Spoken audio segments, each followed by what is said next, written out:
Hello dear students. Today we are going to start discussions on PYQs. The subject is ethics and we are doing this for Punjab PCS Mains 2025.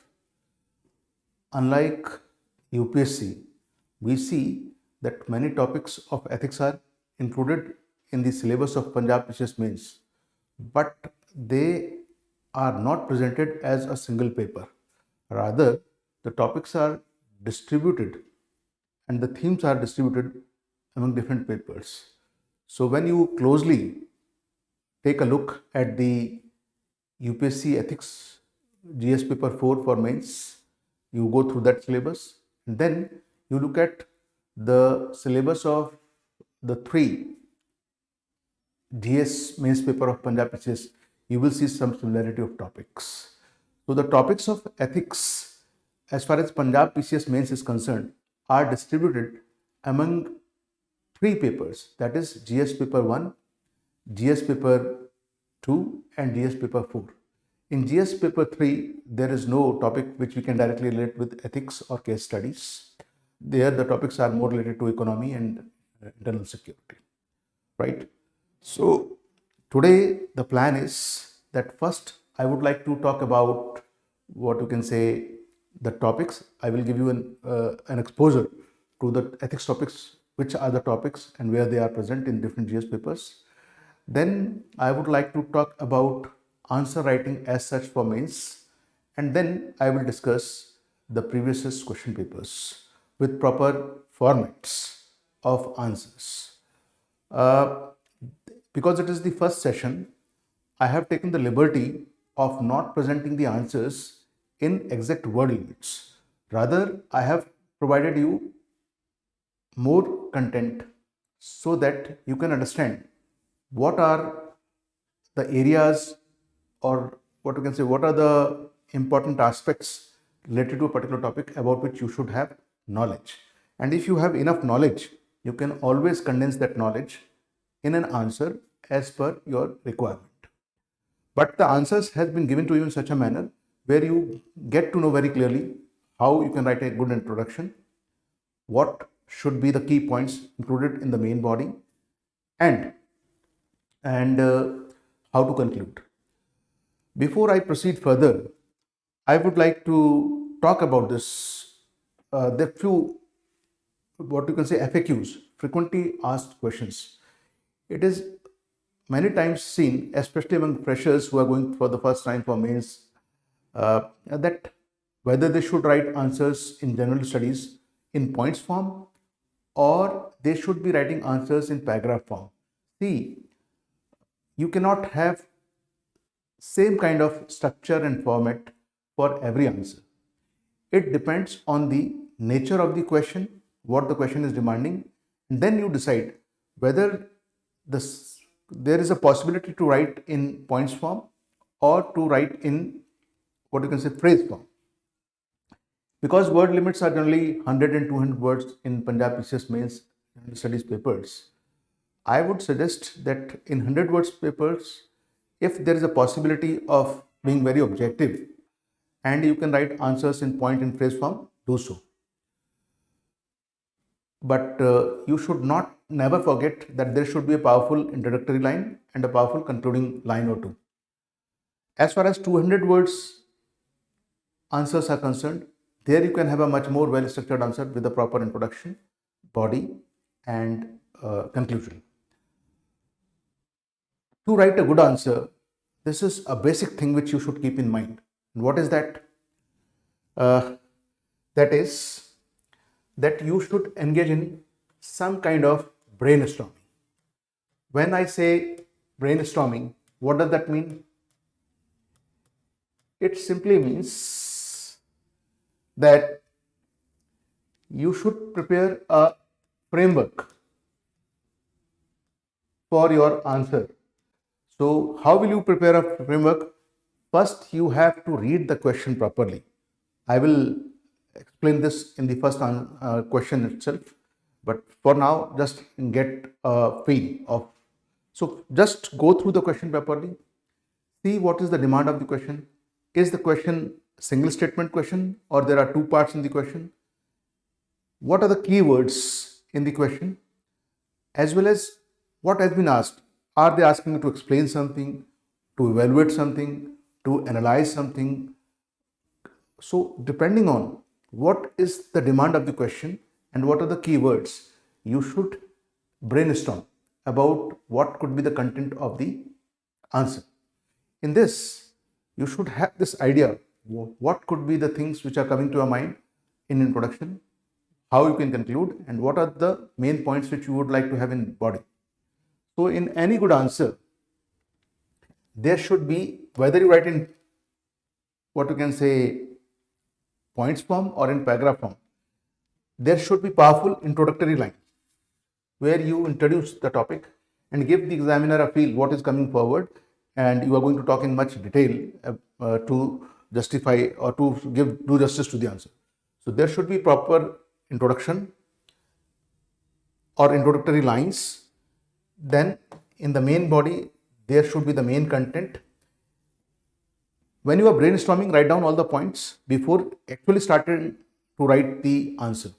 Why it is necessary? Prepare a rough framework so that when you have all the points which you can recall, you would have written them in a random manner. Now you can number those points in 1, 2, 3, 4. So maybe, for example, the first point which you wanted to write is there in the first place, but second point might not have been recalled by you immediately after the first point. It would have been written by you in rough framework on the third number.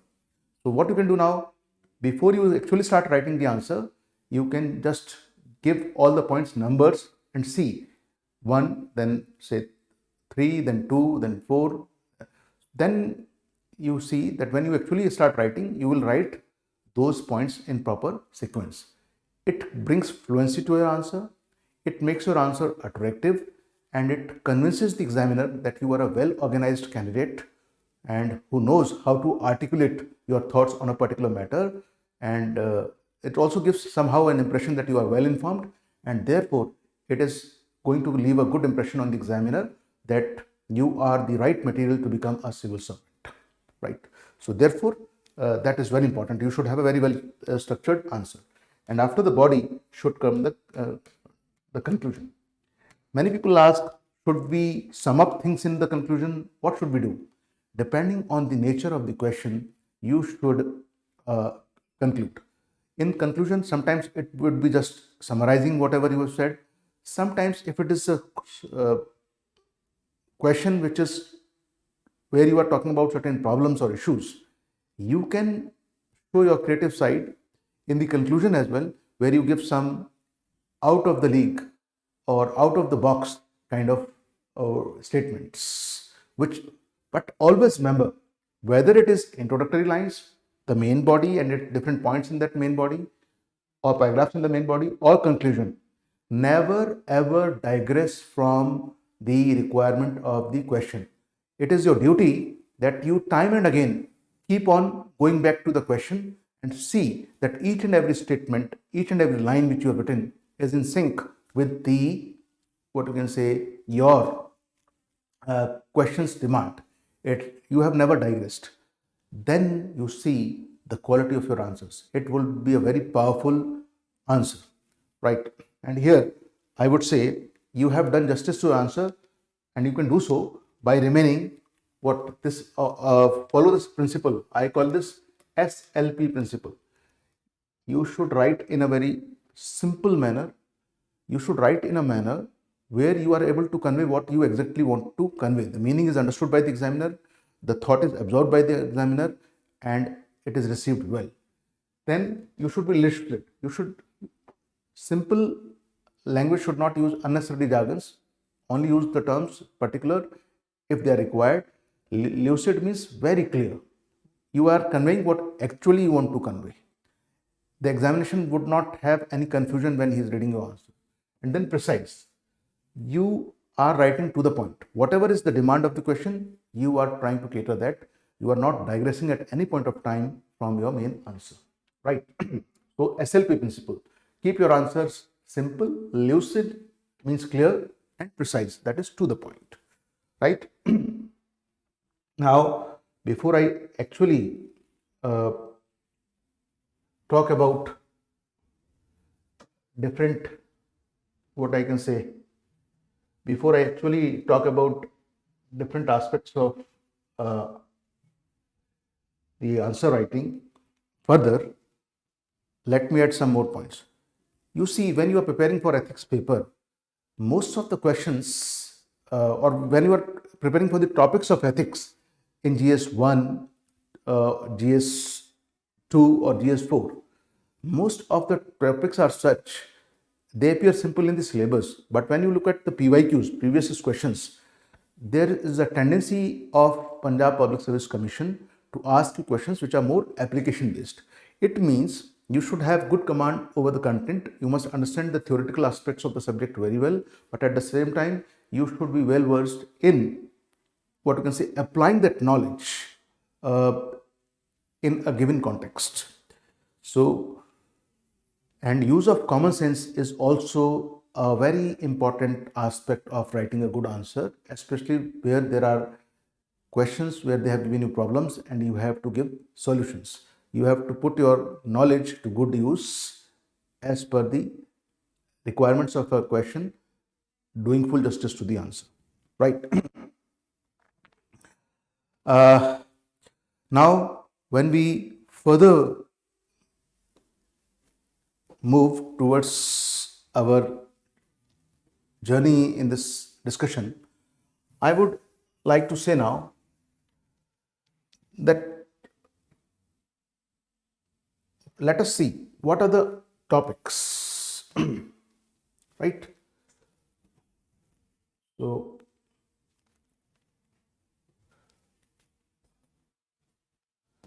I would like to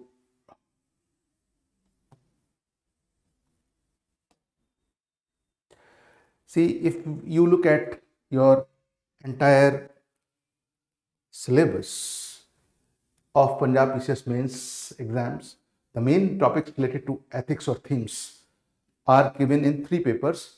In GS paper 1,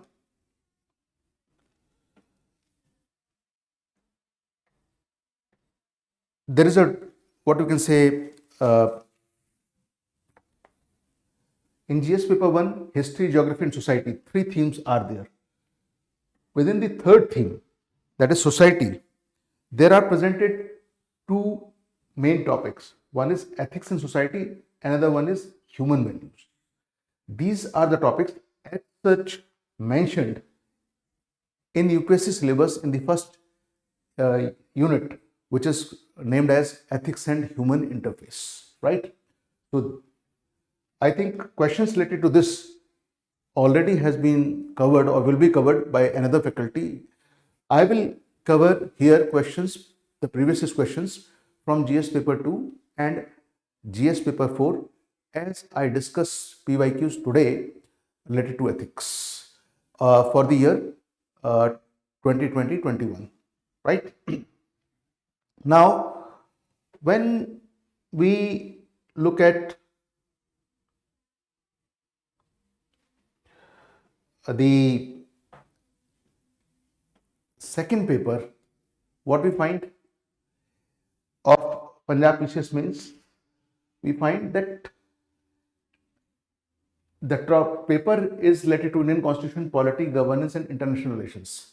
It is the theme of governance under which certain topics are given, and we can collectively call them administrative ethics, right? Administrative ethics. And these topics are also mentioned as it is in UPSC syllabus as well. So here, there the name of the topic is ethics in public administration, or what you can say, ethics and values in public administration. So here, one topic is important aspects of governance. Here, there are topics mentioned like citizens charter. This is a very important theme: transparency and accountability, and then institutional and other measures. Second topic mentioned in GS paper 2, which is related to ethics, is values and ethics in governance, where you have to have very good knowledge of various kind of dilemmas which a civil servant or any public functionary might face when he has to make a decision in a particular situation. So in government and private institutions, you should have knowledge. Then you should have knowledge about external mechanisms to enforce probity or professional integrity among the people who are in public life, who are part of the government. They might be serving as bureaucrats, ministers, judges, etc. Our focus will be more on civil services because we are preparing for the civil service exam, right? So laws, rules, and regulations are external factors that are meant to enforce probity or professional integrity, while conscience is an internal factor. These are all sources of ethical guidance, internal or external. There is another theme, accountability, which is very important. You should be knowing about it, ethical governance, right? Third topic in GS paper 2, as far as Punjab PCS mains is concerned, is probity in governance. Here you have to understand the topic of governance and you have to pay special attention to the concept of probity. So you should know and you should be well versed in your understanding about some key topics like transparency, accountability, probity, and these are very important concepts from the ethics point of view. Then codes of ethics, codes of conduct, etc., etc. Right? Quality of service delivery, corruption, the challenges, and all those kind of things. After this, when we go to what we can say the fourth paper, as I told you earlier, out of the 4 papers of GS mains for Punjab PCS, in third we do not find any topic which is directly or indirectly related to the theme of ethics or the topic of ethics. In GS paper 4, where it is talking about, where it contains topics related to science and technology, environment, situations in civil service, problem solving and decision making. This is the area, situations in civil service, problem solving and decision making, where you can relate it with ethics. In UPSC mains, they are presenting the problems to you or situation to you in the form of case studies. Here, they are presenting to you problems in the form of questions, but they somehow appear, the treatment can be the same as in the case studies for UPSC. So here, they are going to ask you questions from different issues or areas that as a civil servant you might have to work, and there will be problems and you have to find solutions. You need to have knowledge about those issues, then only you can give practical solutions. So there could be a theme like or topic like natural disasters, problems of law and order, riots, land acquisition and rehabilitation, solid waste management, education and skill enhancement, drinking water, all these kind of things are there. There is a note given by Punjab PCS under this for GS paper 4, especially for this section, situations in civil service, problem solving and decision making. What is the note? A duly structured situation would be presented to the candidates and they will be asked to analyze to break in parts and suggest their own solution to the problem arising out of situation. Own solution means your ingenuity, your ability to solve problems and your attitude towards different issues and problems and how you will solve them will be tested. So you should be preparing accordingly. Any person who has been preparing for UPSC ethics would find it much easy to handle. Why? Because they would have practiced enough, not only theoretical answers but also case studies. In UPSC examination, the GS paper 4 for mains, called Ethics, Integrity and Aptitude, is divided into 2 sections when it comes to test papers. In first section, they ask questions from theoretical aspects. In the second section, the questions are presented in the case study forms. And in both these sections, section A and B, carry almost equal weightage. Right. Total marks allotted to the paper there is 250. So, anyways, Now, I have certain suggestions for you over here as we move forward. When you are dealing with any of these questions, whether they are related to ethics in GS paper 1 or GS paper 2 or GS paper 4, or otherwise overall general studies, please understand that you should be very well aware of the syllabus and different topics mentioned in. They should be on your tips. You should go through PYQs, previous questions time and again to get clarity about the pattern and the repeated themes which are given weightage or importance by the Punjab Public Service Commission from where the questions are asked. So that will help you in understanding the interlinkages, how different themes or topics in different GS papers are related to each other. For example, there is a topic like governance. It might be related to polity section, but good governance is an extension of that, and ethical governance is more a topic which is focusing or highlighting more on ethical dimension of governance. So this is how governance, good governance, and ethical governance are related to each other, and they can be arranged in a continuum, in a sequence, right? And this approach is very important. You have to understand the interlinkages. For example, green revolution is a topic which might be, there could be a question asked in post-independence phase.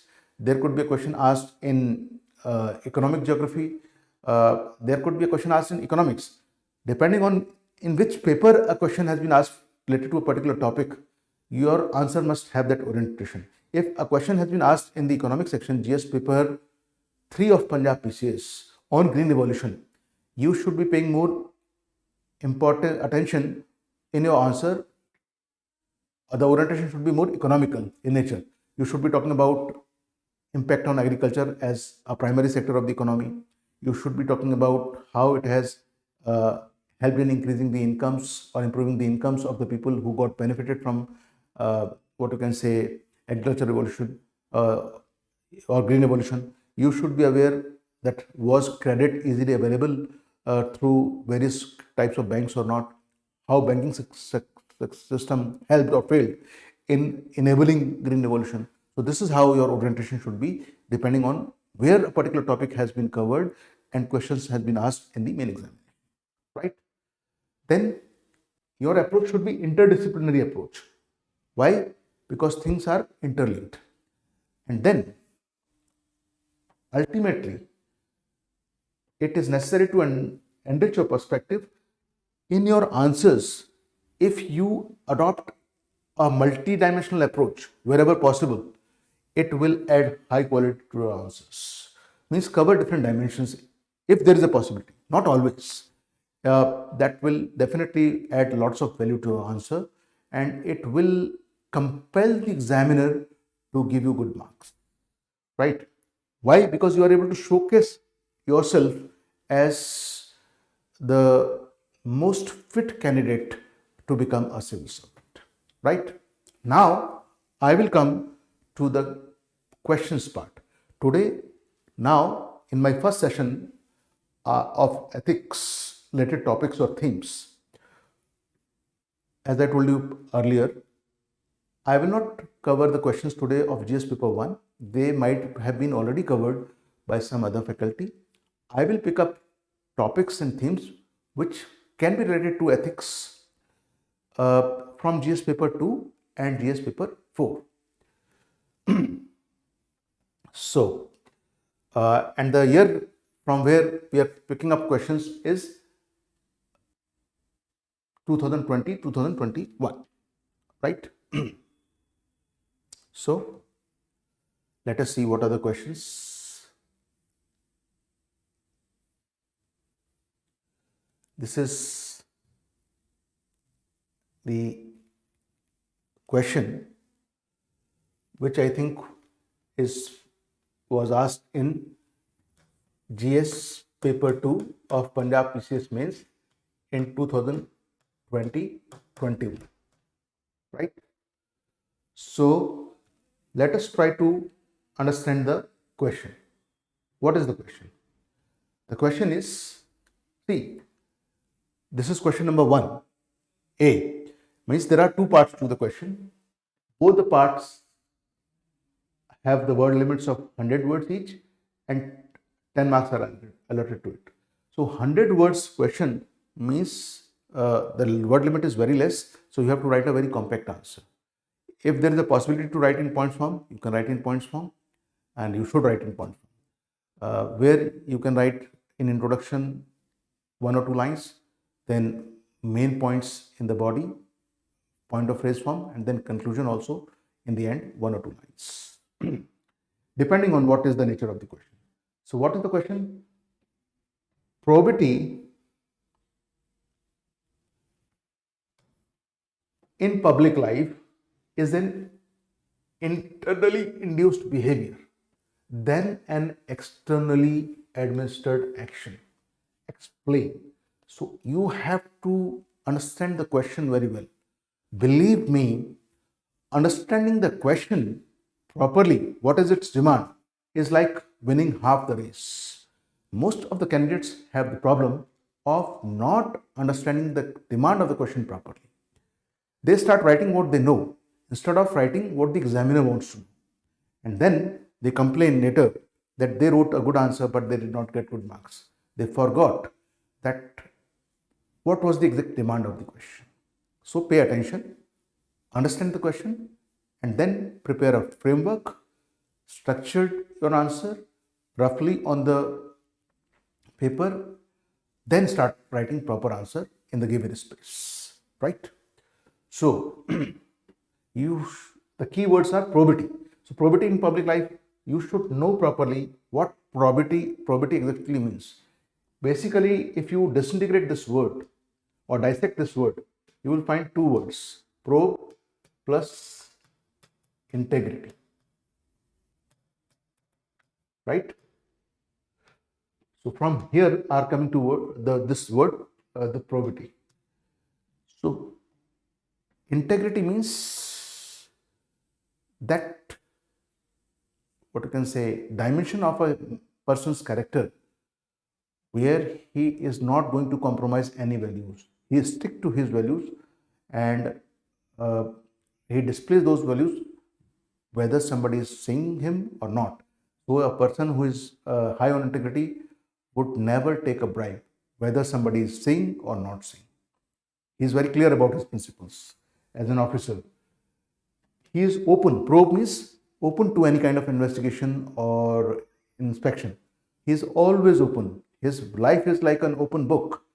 As an officer, he has no problem because he is high on integrity or she is high on integrity that anybody could look into his decisions, his actions, and they will not find any flaw.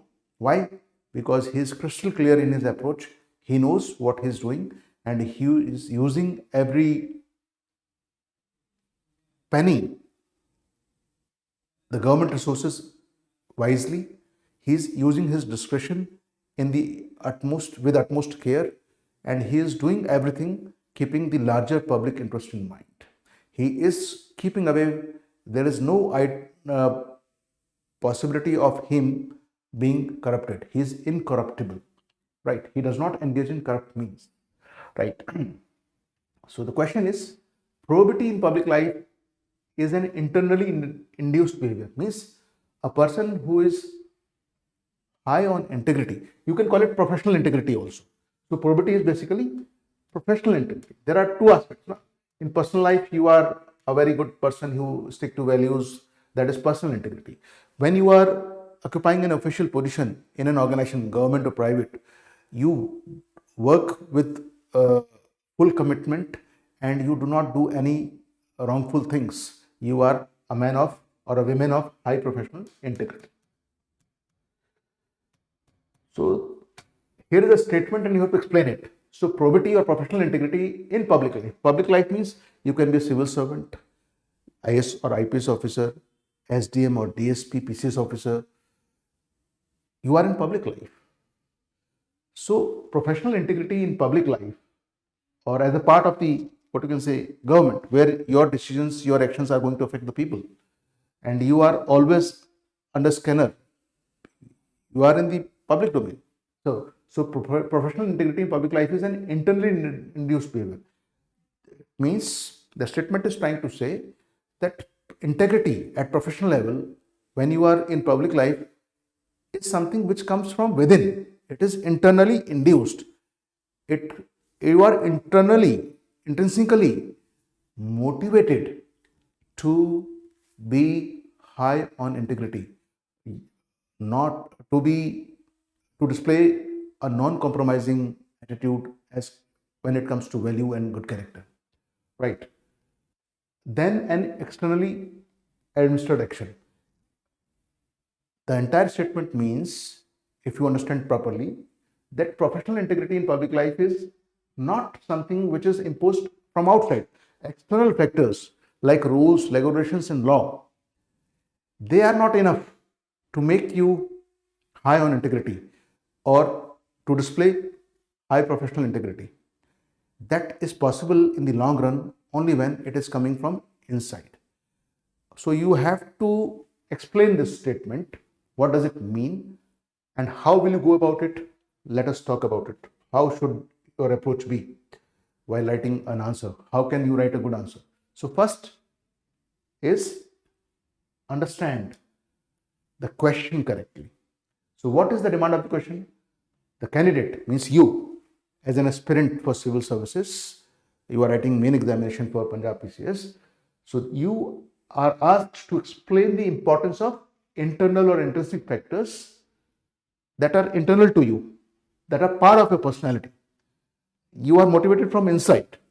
So the candidate has been asked to explain the importance of intrinsic factors over the extrinsic factors. Means internal factors are more important than intrinsic factors. This is what you have to prove in a way.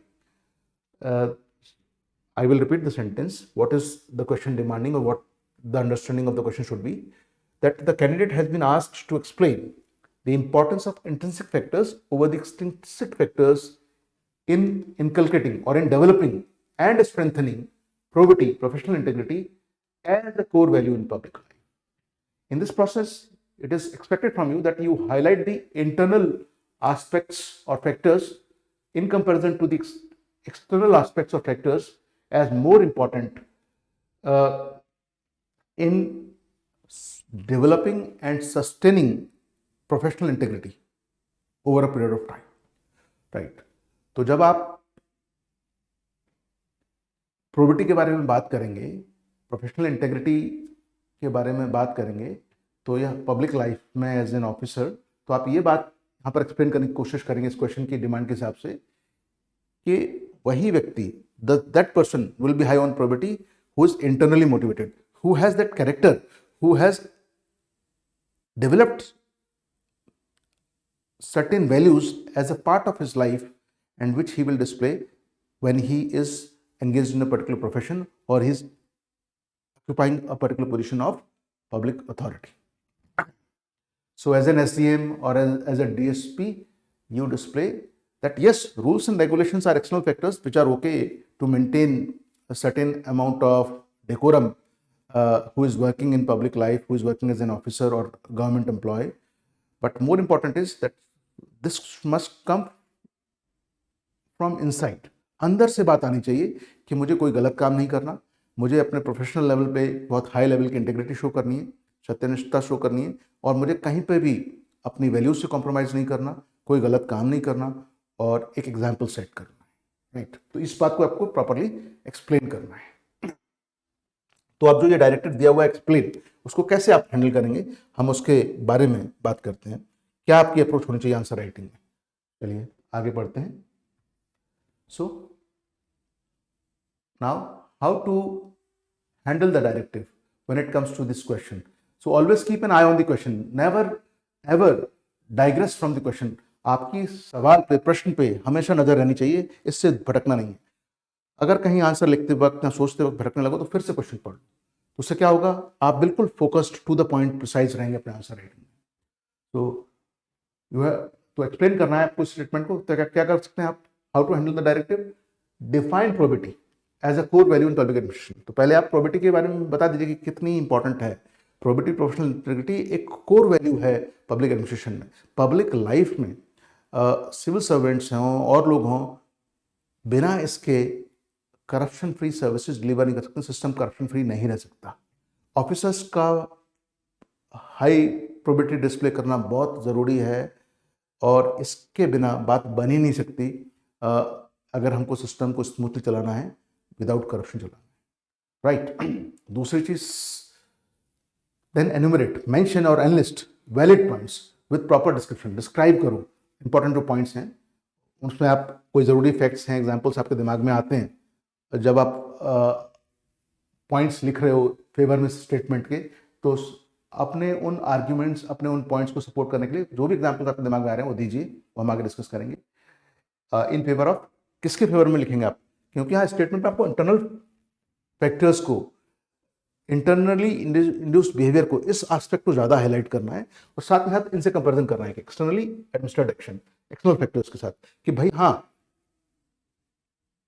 Internal aspects और factors ज़्यादा जरूरी हैं probability को develop करने के लिए किसी व्यक्ति के अंदर जो पब्लिक लाइफ में है।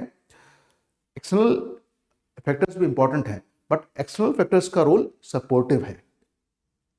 सिर्फ एक्सटर्नल फैक्टर्स के जरिए you cannot have high probability in a person's character as a professional if the motivation is not intrinsic। अगर कोई व्यक्ति अंदर से ही करप्ट है या गलत सोच रखता है, कितने भी रूल्स रेगुलेशन बना लो, वो कोई ना कोई लूप होल निकाल लेगा और गलत काम कर देगा। इसलिए आपका 3 टियर टेस्टिंग होता है एग्जाम के लिए, प्रीलिम्स, मेंस, इंटरव्यू, राइट। और उसमें ये कोशिश की जाती है कि आपके पर्सनालिटी के डिफरेंट डायमेंशंस और एक्यूमेन को टेस्ट कर ले जाए, राइट। उसके बाद फिर आपको प्रोबेशन पे जाते हैं, ट्रेनिंग होती है फिर आपकी, है ना। तो जो सेट ऑफ कैंडिडेट्स एग्जाम में अपेयर हुए हैं, उनमें से जो बेस्ट पॉसिबल कैंडिडेट्स हैं उनको पिकअप किया जाता है एक गिवन ईयर में, ठीक है।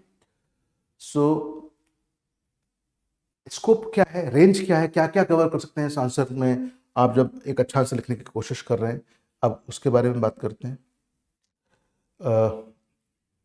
देखिए, scope of your answer, internal factors और एक्सटर्नल फैक्टर्स, इनका एक तरह से कंपैरिजन ही करना है आपको कि वो प्रॉपर्टी इंड्यूस करने में इन पब्लिक लाइफ कितने इंपॉर्टेंट हैं। एक so internal factors versus external factors, that should be your approach. Your approach should be comparative in every point, where you will always highlight the fact that internal factors are very important, external factors play supportive role.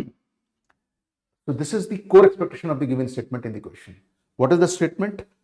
Probability in public life is more of an internally induced behavior than externally administered action. You have to explain that, right? फिर आप क्या कर सकते हैं, internal factors की जहां तक बात है, उनको आपको अपर हैंड देना है, उनको ज़्यादा इंपॉर्टेंस देना है in each and every point to support the given statement in the question while you are explaining the fact that probability is an internally induced behaviour, ठीक है। फिर जहाँ तक एक्सटर्नल फैक्टर्स की बात है, इसमें आप क्या कहेंगे, they must be presented supporting factors that they can not promote probability independently और ऑन देयर ओन। सिर्फ एक्सटर्नल फैक्टर्स के जरिए आप प्रोबेबिलिटी इनकलकेट नहीं कर सकते, डेवलप नहीं कर सकते। आप जब तक एक कैंडिडेट में, एक ऑफिसर में अंदर से वो इंटेग्रिटी जो है डेवलप नहीं हुई है, या उसका जो कैरेक्टर है उसमें पॉजिटिव वैल्यूज नहीं। Positive values like honesty, sensitivity, objectivity, ये सिविल सर्विसेज वैल्यूज हैं।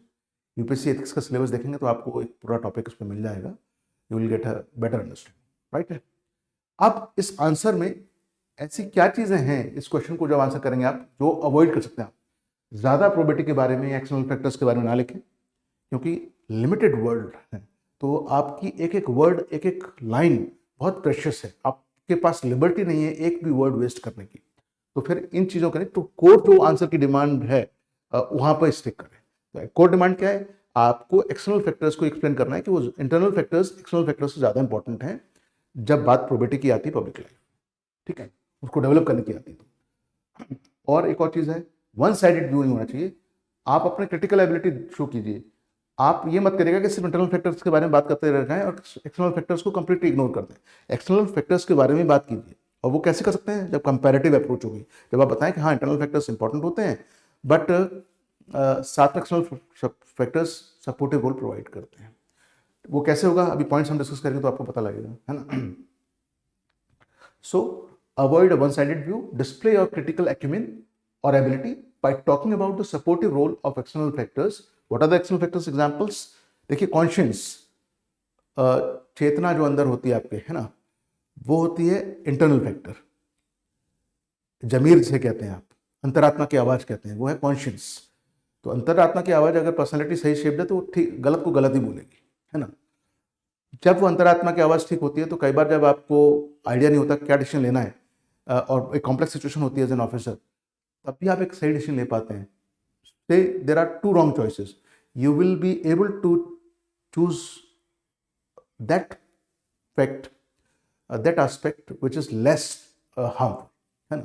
दो गलत चॉइसेस में से वो चॉइस जो कम नुकसानदायक है वो चूज करोगे। ये काबिलियत आती है जब आप इंटेंसिकली मोटिवेटेड होते हैं, आप हाई ऑन इंटीग्रिटी होते हैं, आप अपराइट पर्सनैलिटी होते हैं, आप ऑनेस्ट होते हैं, आप समझदार, ठीक है ना। तो display your critical acumen by talking about the supportive role of external factors while highlighting the internal aspects that support, right? अब देखते हैं कि देखिए मैंने पहले ही कहा था आपसे कि जब मैं वो आंसर प्रेजेंट कर रहा हूँ आपको, तो दिस आंसर्स आर, मैंने वर्ड लिमिट 100 वर्ड्स में नहीं प्रेजेंट किए हैं, मैंने ज़्यादा कंटेंट दिया है, पहली बार है क्योंकि ये पहला सेशन है, कंटेंट इसलिए ज़्यादा दिया है ताकि आपको समझ में आए कि क्या और कैसे लिखा जा सकता है। बट उसी कंटेंट को आप अगर थोड़ा सा कंडेंस कर दें, कॉम्पैक्ट बना दें, तो आपको 100 वर्ड्स आराम से मिल जाएंगे। That is the idea. वो 100 वर्ड्स में कोई भी आंसर जब आप लिखते हैं ना, तो उसकी एक स्केलेटन होती है, जैसे हमारे बॉडी को सपोर्ट करने के लिए स्केलेटन होती है, बिना स्केलेटन के बॉडी एग्जिस्ट नहीं कर सकती। बट वो बॉडी कितनी सुंदर होगी वो इस बात पर डिपेंड करता है कि फ्लैश एंड ब्लड कितने अच्छे से इसमें ऑर्गेनाइज किया गया है। तो वही आपके आंसर के साथ है, आपका फ्रेमवर्क जो है उसमें जो की पॉइंट्स हैं वो फ्रेमवर्क बनाते हैं आपके आंसर का। वो की पॉइंट्स कभी भी मिसिंग नहीं होने चाहिए, की एस्पेक्ट्स मिसिंग नहीं होने चाहिए। फिर उसमें आप कैसे आर्टिकुलेट करते हैं, कौन से एग्जांपल्स देते हैं, किस तरह से अपनी बात को रखते हैं, वो सब मिला जुला के आपके कंटेंट की प्रेजेंटेशन आंसर की क्वालिटी को डिफाइन करते हैं कि वो बहुत अच्छा है, कि एवरेज है, कि एवरेज से बिलो है, और उस हिसाब से एग्जामिनर आपको मार्क्स देता है। तो इस बात का ध्यान रखना है, ठीक है। तो कुछ की पॉइंट्स हैं, यहाँ से आपको पता लग जाएगा, वो मिस नहीं होने चाहिए। तो इंट्रोड्यूस जब करेंगे तो प्रोबेबिलिटी का इंपॉर्टेंस बताएंगे डायरेक्टली आप, है ना, पब्लिक लाइफ में क्या इंपॉर्टेंस है उसका। फिर आप इंटरनल फैक्टर्स एक्सटर्नल फैक्टर्स पे आएंगे, राइट। तो अब आंसर की तरफ थोड़ा बढ़ते हैं, let us move towards the answer. हाँ, so when you start writing about the answer, देखिए मैंने जैसे आपसे कहा था, आपने स्टार्टिंग में कह दिया प्रोबेबिलिटी और प्रोफेशनल इंटीग्रिटी, इससे क्या हुआ, एग्जामिनर को आपने हिट कर दिया सीधे कि आपको क्लियरली पता ही कॉन्सेप्ट है क्या, है ना।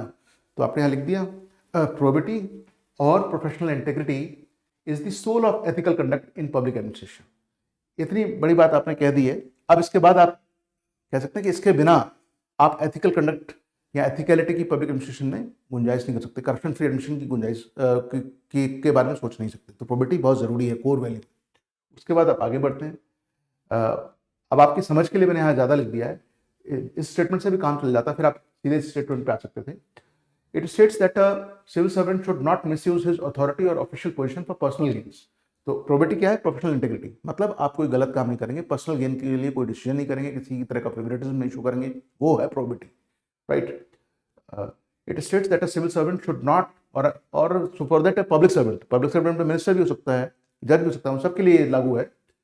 It states that a civil servant should not misuse his authority or official position for personal gains. Personal gains में bribe भी हो सकता है, personal gains में favoritism भी हो सकता है, nepotism भी हो सकता है, बहुत कुछ हो सकता है ना। और serving illegitimate interest of others. दूसरों को नाजायज फायदा नहीं पहुंचाएंगे आप, अपने लिए कोई पर्सनल गेन की बात नहीं करेंगे, आप वही करेंगे जो ठीक है, और सबसे बेस्ट यूज जो अवेलेबल रिसोर्सेज का हो सकता है for the benefit of people और पब्लिक इंटरेस्ट, वो आप करेंगे, ठीक है। तो प्रोबेबिलिटी को और अच्छे से डिफाइन करना चाहें तो आपके जानकारी के लिए मैंने एक चीज लिख दी है, आप चाहें तो 1-2 लाइन से ही काम चला सकते थे, बट ये चीज आप समझ जाएंगे तो आपको कंसेप्ट प्रोबेबिलिटी का समझ में आ जाएगा, इसलिए मैंने लिखा है। Probability simply means integrity, honesty and adherence to ethical values. Integrity का मतलब क्या है? अखंड चरित्र। कैसा? जो कैसे भी ब्रेक नहीं सकता। मतलब आप ऐसे व्यक्ति हैं जो चाहे कोई देख रहा हो या ना देख रहा हो, गलत काम नहीं करेंगे, वो है इंटेग्रिटी। ऑनेस्टी क्या होती है? आप जनरली गलत काम नहीं करेंगे, लेकिन गलती होगी तो उसको एडमिट कर लेंगे, मतलब गलती होने का स्कोप है। इंटेग्रिटी में गलती होने का स्कोप नहीं है। तो आपसे गलती हो गई, आपने एडमिट कर लिया, तो भी आप ऑनेस्ट हैं। आपने गलती की ही नहीं फर्स्ट प्लेस, तो आप इंटेग्रिटी डिस्प्ले कर रहे हैं, ठीक है ना। प्रोफेशनल लेवल पे कर रहे हैं तो प्रोफेशनल इंटेग्रिटी होगी, प्रोबेबिलिटी होगी, ठीक है। Integrity, honesty and adherence to ethical values in public life, ये है probability. The genuine ethical conduct of a civil servant comes from within. इस बात को आप इंट्रोडक्शन में, तो एक लाइन ये प्रोबेबिलिटी के बारे में लिखने के बाद आप सीधे यहाँ आ सकते हैं। क्यों? आपको हर लाइन को डायरेक्टली डायरेक्टली कैसे कनेक्ट करना है? जो स्टेटमेंट आपने क्वेश्चन में पढ़ा उसमें। अब एक बार फिर से देख लेते हैं वो स्टेटमेंट क्या था, ताकि आप भटके नहीं और आप समझ सकें कि क्या है बात। देखिए, फिर से देखिए और फिर देखिए रिलेट हो रहा है कि नहीं। Probability in public life is an internally induced behavior than an externally administered action. Explain. Explain means describe something in detail, talking about different aspects or points. ठीक है ना? So here detail will not be very broad. Why? Because word limit is just 100. So in detail means you give as many points as possible in favor of the statement, right? तो फिर आप आ जाएंगे इस बात पे that हाँ, ये जो है बहुत इंपॉर्टेंट लाइन है, इसको समझिए। The genuine ethical conduct of a civil servant comes from within. मतलब जो एथिकल करेक्ट जो एक्शंस हैं, डिसीजंस हैं सिविल सर्वेंट के या पब्लिक सर्वेंट के, वो कहाँ से आते हैं? अंदर से। They can not be enforce merely from by laws, rules और एक्सटर्नल सुपरविजन। जब आदमी का कैरेक्टर स्ट्रांग होता है तब ही हम उम्मीद कर सकते हैं कि वो प्रोफेशनल इंटीग्रिटी डिस्प्ले करेगा। अगर कैरेक्टर में ही फॉल्ट है, प्रोबेबिलिटी में ही कमी है, तो फिर लॉज, रूल्स और एक्सटर्नल सुपरविजन अकेले अपने दम पर उसको एक करप्शन फ्री इंसान नहीं बना सकते। ये एक चेक का काम करते हैं, बट बेस्ट पॉसिबल सिनेरियो वही होगा जहाँ पर एक अच्छा आदमी है और वो रूल्स एंड रेगुलेशंस को एनफोर्स कर रहा है अपने डिपार्टमेंट में, दूसरे लोगों को भी लाइन फॉलो करने के लिए कह रहा है कि आप अच्छा बिहेवियर डिस्प्ले करिए, आप कोई करप्ट एक्टिविटी मत करिए, right. This is substantiated by the following points. तो ये बात जो है स्टेटमेंट कैसे पता लगती है? अब स्टेटमेंट के फेवर में हर पॉइंट है, मैंने एक्सप्रेशन दिया ताकि आप समझ सकें, वरना आप सिर्फ हेडिंग उठा के भी और उनमें क्या कहते हैं एक एक लाइन लिख के भी पॉइंट्स बना सकते हैं और 100 वर्ड्स का अच्छा आंसर बन सकता है। So let us see what are the points which are going to support the statement in the question. पहला है, probability originates from personal value. If a person has this value that he will remain honest, he will not take bribe, he will not harm anybody's interest as an officer, तो क्या show कर रहा है वो? High personal values. Probability emerges from personal values, not compulsion. थोप के नहीं आती, ये आपके अंदर होता है ना, आपकी अपनी वैल्यू सिस्टम है, उससे डिक्टेट होता है। External mechanism such as laws, rules, regulations, audit, vigilance and codes of conduct, they may help in preventing misconduct. ये एक्सटर्नल फैक्टर्स जो हैं वो मिसकंडक्ट को प्रिवेंट करने में एक हद तक मदद कर सकते हैं टू सम एक्सटेंट। बट अगर long lasting ethical behaviour display करना है किसी ऑफिसर को, किसी व्यक्ति को, then it will professional integrity display करनी है, तो it will only come from inner conscience, values and moral character. यही बात मैं कहने की कोशिश कर रहा था, ठीक है ना। अ public servant who believes in honesty and integrity will act ethically even in the absence of servants. कोई नहीं देख रहा है तब भी आप सही काम कर रहे हैं, आप डिस्प्ले कर रहे हैं क्या? प्रोबेबिलिटी। आप अंदर से ही एक सही व्यक्ति हैं। Internally induced behavior, probability in public life is, you are proving this point. External factors like rules, regulations can be supportive, but they cannot make you high on probability on their own, right? If you are having a compromising character, right? तो एक example के जरिए बात कर सकते हैं, जहां जहां पॉसिबल हो एग्जाम्पल दीजिएगा, क्योंकि 100 वर्ड्स हैं आपके पास, हर जगह एग्जाम्पल देने की जरूरत नहीं है। फॉर एग्जाम्पल, आपकी समझ के लिए मैंने डाल दिया है, for example an upright officer, मतलब एन ऑनेस्ट और ऑफिसर हाई ऑन प्रोबेबिलिटी, मतलब person who is displaying probity in public life. Officer is a public figure. Upright officer would refuse a bribe even when nobody is watching. It demonstrates, it shows internally driven ethical conduct. तो आपने क्या किया, internal factors को ज्यादा importance दे दिया, साथ में आपने एक्सटर्नल फैक्टर्स के बारे में बता दिया कि वो सपोर्टिव रोल प्ले करते हैं। इसके बाद और क्या पॉइंट्स हो सकते हैं, जरूरी नहीं कि आप सारे पॉइंट्स अपने आंसर में इंक्लूड कर दें। देखिए, अगर आपके दिमाग में 10 पॉइंट्स आ रहे हैं और लिमिट है 100 वर्ड्स, तो ये जरूरी नहीं कि आप 10 पॉइंट्स लिखें। 5 सबसे पावरफुल पॉइंट्स जो आपके आंसर को बेहतर तरीके से प्रेजेंट कर सकते हैं, वही आप दे दें। It will be more than sufficient to write a good answer.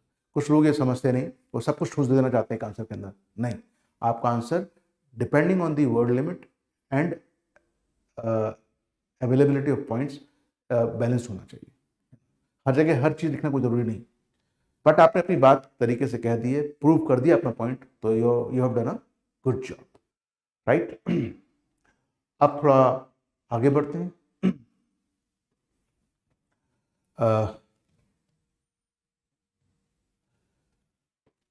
फिर नेक्स्ट पॉइंट है जो आप लिख सकते हैं,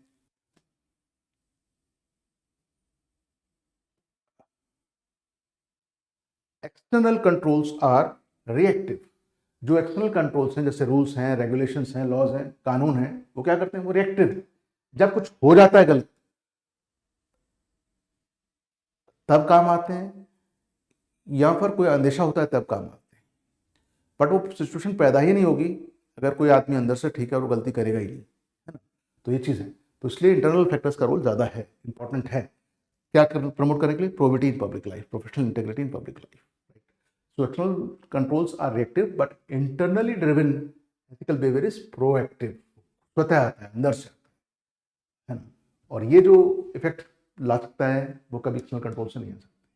पॉजिटिव इम्पैक्ट क्रिएट होता है इंटरनली इंड्यूस्ड फैक्टर्स से, जब एथिकल कंडक्ट को प्रमोट करने की बात आती है among civil servants, among politicians, among judges, all such people who are playing an important role in public life, right?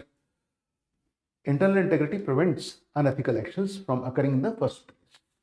For example, अब एग्जाम्पल देते हैं, anti corruption laws might detect corruption later, but an officer with professional integrity would not engage in corrupt decisions at all. एक कहावत है ना, laws are as good as the people who are supposed to follow them. एक और कहावत है, upright people, whether they know or do not know about laws, would not do wrong things, while not so upright people, wrong people, however good the quality of laws may be, they might find loopholes and do the wrong things, right? तो laws अपने आप में ethical behavior enforce नहीं कर सकते, उसको enforce करने में मदद कर सकते हैं, बट फाइनली सोसाइटी में, पब्लिक लाइफ में, गवर्नमेंट में, कहीं भी एथिकल कंडक्ट कब प्रमोट होगा, जब हम लोगों को नर्चर करेंगे, उनके अंदर एक पॉजिटिव वैल्यू सिस्टम क्रिएट करेंगे, और वो एक दिन में नहीं होता। It happens over a period of time through the process of socialisation, where different institutions, right from family to school to college to society, all play an important role, right? Now, third point to support that statement, when you are explaining sustainable ethical behavior, मतलब long lasting enduring ethical behavior requires internal motivation। अगर दोबारा से आपने internal factors की बात करते हैं, क्यों, क्योंकि external जो factors होते हैं वो fear of punishment की वजह से आपको compliance, कि आप कुछ चीज़ करने के लिए बाधित हो कि गलती नहीं करनी है तो आप नहीं करोगे, बट अगर वो हटा ले जाए तो आप कोई गलत काम कर सकते हो, राइट। बट अगर इंटरनली मोटिवेटेड हो तो एक्सटर्नल फैक्टर्स हो या ना हो, आप ठीक काम ही करेंगे। That is the difference. So external enforcement may create compliance out of fear of punishment, but it may not last. Ethical behavior rooted in personal values is consistent, repeated again and again, long term, means enduring, and not dependent on changing rules. तो चाहे आप किसी भी वक्त में रहें, समय कितना ही बदल जाए, अगर आप अच्छे व्यक्ति हैं, अपराइट व्यक्ति ऑफिसर हैं, तो आप हमेशा एथिकली साउंड व्यक्ति ही रहेंगे। आप प्रोबिटी ही डिस्प्ले करेंगे, प्रोफेशनल इंटीग्रिटी डिस्प्ले करेंगे अपनी वर्क लाइफ में as a public figure, right. That is the idea. इसी पॉइंट को आपको बार बार एम्फेसाइज करना है अपने आंसर के अंदर। फिर बात आती है next point, public life demands ethical judgement beyond rule. So हर in our lives we cannot govern or control everything by rules. कई बार ऐसा होता है जहाँ कोई रूल्स होते ही नहीं, वहाँ पर पता लगता है आपका कैरेक्टर का कि कोई रूल नहीं है, आप फ़ायदा उठा सकते हैं सिचुएशन का गलत, लेकिन आप नहीं उठाते। You are displaying probity in public life as an officer, high integrity as a professional, right. So not every situation can be governed by rules. Many administrative decisions require discretion. ये word बहुत important है, आपकी life में आता है। कई बार ऐसा होता है, अब हर जगह थोड़ी लिखा हुआ है कि कहीं पर अगर कोई मॉब वायलेंस हो जाता है, दंगा हो जाता है, राइट्स हो जाते हैं, तो आपको क्या करना है, वो डिपेंड करता है उस सिचुएशन पे। तो वो आपको कॉल लेना होता है as an officer. You might be an IAS officer, you might be IPS officer, you might be PCS officer. आपके डोमेन में जहाँ पर आपका अथॉरिटी है वहाँ कुछ ऐसा होता है, तो आप उस टाइम पे सिचुएशन के को असेस करके कॉल लेंगे, राइट। समय है तो आप अपने सीनियर से कंसल्ट करेंगे, समय नहीं है तो आपको सपोर्ट उस टाइम पे जो कुछ हो सकता है वो एक्शन लेना पड़ेगा, है ना। So you will not take any action which is going to be proved wrong letter.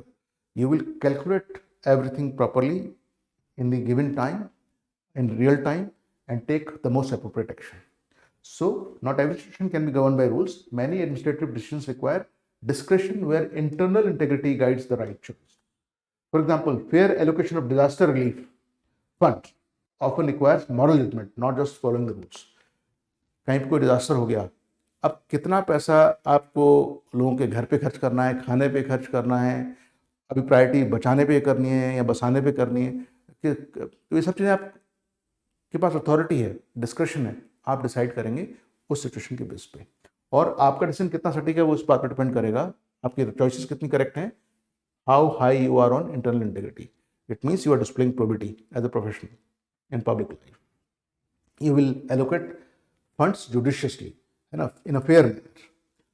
This is how internal factors play a very important role in promoting probity in public life over, and they are more important as compared to the external factors.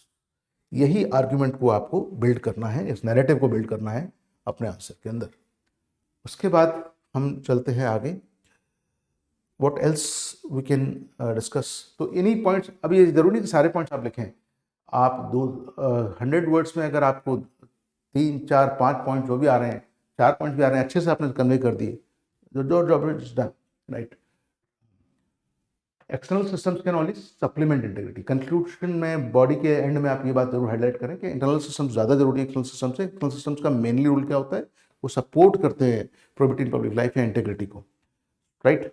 सो बहुत सारे mechanism हैं, जैसे right to information act है, central vigilance commission है, लोकपाल है, social audit का system है, ये सब अकाउंटेबिलिटी, जवाबदेही तय करने के लिए अच्छे हैं, but initially they can not guarantee probity.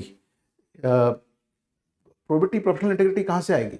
They help only when public servants really value ethical norms. जो व्यक्ति पब्लिक सर्वेंट है और एथिकल नॉर्म्स को वैल्यू ही नहीं करता, वो कहीं ना कहीं किसी न किसी तरीके से लूपहोल निकाल के करप्शन कर ही देगा, है ना। तो अगर हमें अपराइट लोग सच में चाहिए, चाहे हम उन्हें देख रहे हो ना देख रहे हो, ये सिस्टम्स और इंस्टीट्यूशंस मैकेनिज्म हो या ना हो, वो अपना काम ठीक तरह से करते रहें, वहाँ पर प्रोबिटी ही एक कोर वैल्यू के रूप में काम आएगी, और वो डिसाइड होती है इंटरनली पर्सन की वैल्यू सिस्टम क्या है, वो उसकी पर्सनल वैल्यूज कितनी साउंड, कितनी एथिकल। स्टडिंग एथिक्स में help, for example, help in gaining knowledge about the difference between right and wrong, but behaving ethically comes from with. Again आपने अपने उसी जो मेन स्टेटमेंट है उसको सपोर्ट में एक बात कह दी है।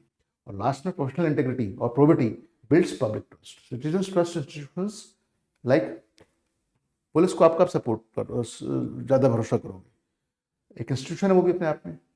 व्हेन दे फील, और या जुडिशरी है, when the people feel that professionals are self-motivated to act ethically, not merely forced.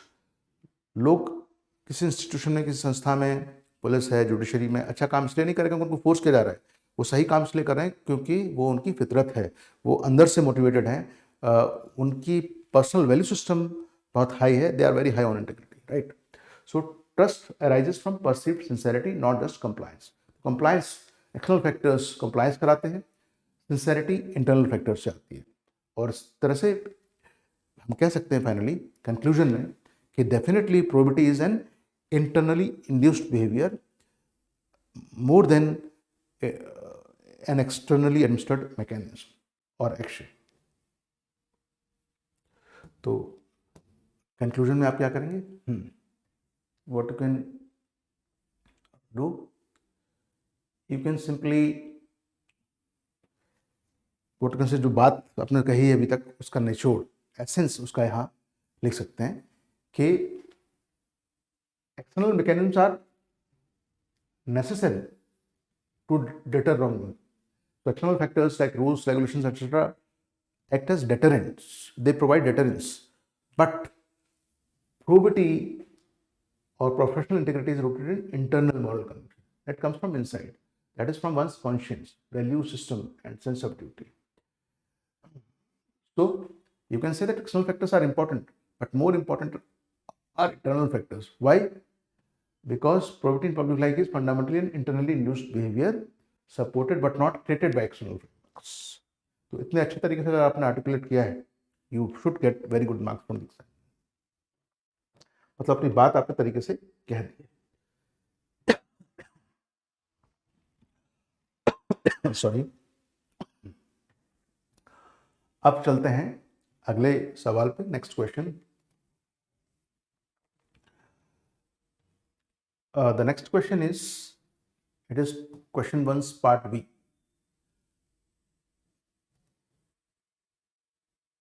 Examine, sorry. So the question is examine. Examine करने का मतलब क्या है? अंदर झांक कर देखें, समझें, है ना। Examine any of the two recent e-governance initiatives. To illustrate, मतलब to use an example, how they have enhanced transparency and efficiency in government services. 100 words, 10 marks. तो आपको दो जो लेटेस्ट या रिसेंट पास्ट में ई गवर्नेंस इनिशिएटिव्स हैं उनके बारे में बात करनी है, उनका एग्जाम्पल देना है और बताना है कैसे, हाउ इनके, you have to examine, you have to identify and deeply inspect that how these two initiatives has helped in improving transparency and efficiency in government services. Transparency का मतलब you can say transparency can be defined as openness, where things are open and people can see for themselves whether things are happening the right way or not. Efficiency मतलब things are done in most professional manner where each and every resource is used properly, right? मतलब things done in a correct manner. तो आपको बताना है कि कैसे efficiency और transparency government services में जो है बढ़ी है ई गवर्नेंस इनिशिएटिव्स का यूज करके, और उनमें दो पर्टिकुलर इनिशिएटिव्स का आपको को प्रॉपरली एग्जामिन करना है, उनके बारे में विस्तार से बताना है। 100 वर्ड्स हैं, तो आप क्या कर सकते हैं, इंट्रोडक्टरी लाइन लिख के about e governance, main body में आप 2 पैराग्राफ डिवोट कर सकते हैं, 2 कोई गवर्नमेंट इनिशिएटिव्स को, और उसके बाद आप कंक्लूजन में बता सकते हैं कि इन्होंने, इन गवर्नमेंट इनिशिएटिव्स ने डेफिनेटली ट्रांसपेरेंसी और एफिशिएंसी को इम्प्रूव करने में गवर्नमेंट सर्विसेज में मदद की है, जहाँ पर लोगों की पार्टिसिपेशन, सिटीजन्स पार्टिसिपेशन भी बढ़ा है, और कोई भी जाके देख सकता है कि कोई प्रोजेक्ट का क्या अभी किसी प्रोजेक्ट की क्या प्रोग्रेस है, किस गवर्नमेंट स्कीम से किसको क्या फ़ायदा हुआ है, किन लोगों को बेनिफिट हुआ है, सब कुछ ट्रैक कर सकते हैं, है ना। तो tracking mechanisms are also there in place. तो अब हम देखते हैं कि ये क्वेश्चन जो है इसमें कीवर्ड्स मैंने अंडरलाइन कर दिए। अब देख, पहले क्वेश्चन को मैंने समझा दिया, लेकिन फिर भी अब एक बार समझते हैं कि क्या कहना चाह रहा है, क्या एग्जामिनर कैंडिडेट से एक्सपेक्टेशन है। तो the aspirant, the candidate who is an aspirant for Punjab Civil Service has been asked to examine, or what we can say, study carefully. Examination means study carefully the importance of e-governance initiatives in improving transparency and efficiency in government services. She or he is expected to highlight the role of e-governance in promoting good governance with the help of two relevant and recent initiatives or examples. तो e-governance क्या है? Use of ICT tools, information communication technologies to deliver services to the citizens in a efficient and effective manner, है ना। तो directive examine करने के लिए कह रहा है, तो कैसे हैंडल करेंगे आप इसको? चाहे तो आप ये चीज़ें पढ़ लें, बेसिक चीज़ तो मैंने आपको बता ही दी है। आगे बढ़ते हैं अभी। तो आप क्या कर सकते हैं, और जो क्वेश्चन की डिमांड है उसके हिसाब से you can briefly define e-governance as a tool of good governance, and then you can explain in the main body two important e-governance initiatives to illustrate their role in improving the quality of service delivery. Here your focus should be on contribution of these e-governance initiatives to in enhancing transparency and efficiency in the delivery of government services, right? इसमें scope क्या है? Scope यही है कि आप transparency और efficiency इन दो factors पे ध्यान रखें गवर्नमेंट सर्विसेज की जब बात आए तो, और उसमें कैसे ई गवर्नेंस इनिशिएटिव्स हैं उन्होंने हेल्प किया है उस बात पे ही एम्फेसाइज करें, राइट। तो स्कोप या रेंज क्या है आंसर की facts about the two recent e governance initiatives should be presented as the exemplary tools that improves transparency and efficiency in government service delivery. आप चाहें तो मेन बॉडी के एंड में कुछ और इनिशिएटिव्स जो गवर्नमेंट के हैं ई गवर्नेंस को इम्प्रूव करने के लिए या सर्विस डिलीवरी को बेहतर बनाने के लिए, उनके नाम बता सकते हैं, एक्सप्लेन मत करिएगा क्योंकि वर्ड लिमिट लिमिटेड है। बट आप इससे एक फील दे देते हैं एग्जामिनर को कि आपको काफ़ी कुछ मालूम है, आपको ये दो इनिशिएटिव्स के बारे में तो बताइए जो आपने एक्सप्लेन किए रिसेंटली, जो अभी गवर्नमेंट ने इंप्लीमेंट किए, कहीं सेंट्रल गवर्नमेंट है, स्टेट गवर्नमेंट है, आपको और भी एस्पेक्ट्स और एग्जाम्पल्स मालूम है इस टॉपिक से related, right. So some other initiatives can be mentioned to further your argument in favor of improving transparency and efficiency in the delivery of services and increase citizens participation. Avoid क्या करना है? Unnecessary transparency और efficiency, ये दो terms हैं, इनको stretch नहीं करना, इनके बारे में ज़्यादा नहीं लिखना है क्योंकि क्वेश्चन उनसे रिलेटेड डायरेक्टली नहीं है, इन कॉन्सेप्ट के बारे में नहीं पूछा गया क्वेश्चन। इनको बेहतर कैसे किया गया ट्रांसपेरेंसी एफिशिएंसी को गवर्नमेंट इनिशिएटिव्स के जरिए, उनके बारे में बात करें, वो इनिशिएटिव्स इंपॉर्टेंट है, right. Then at best these words should B,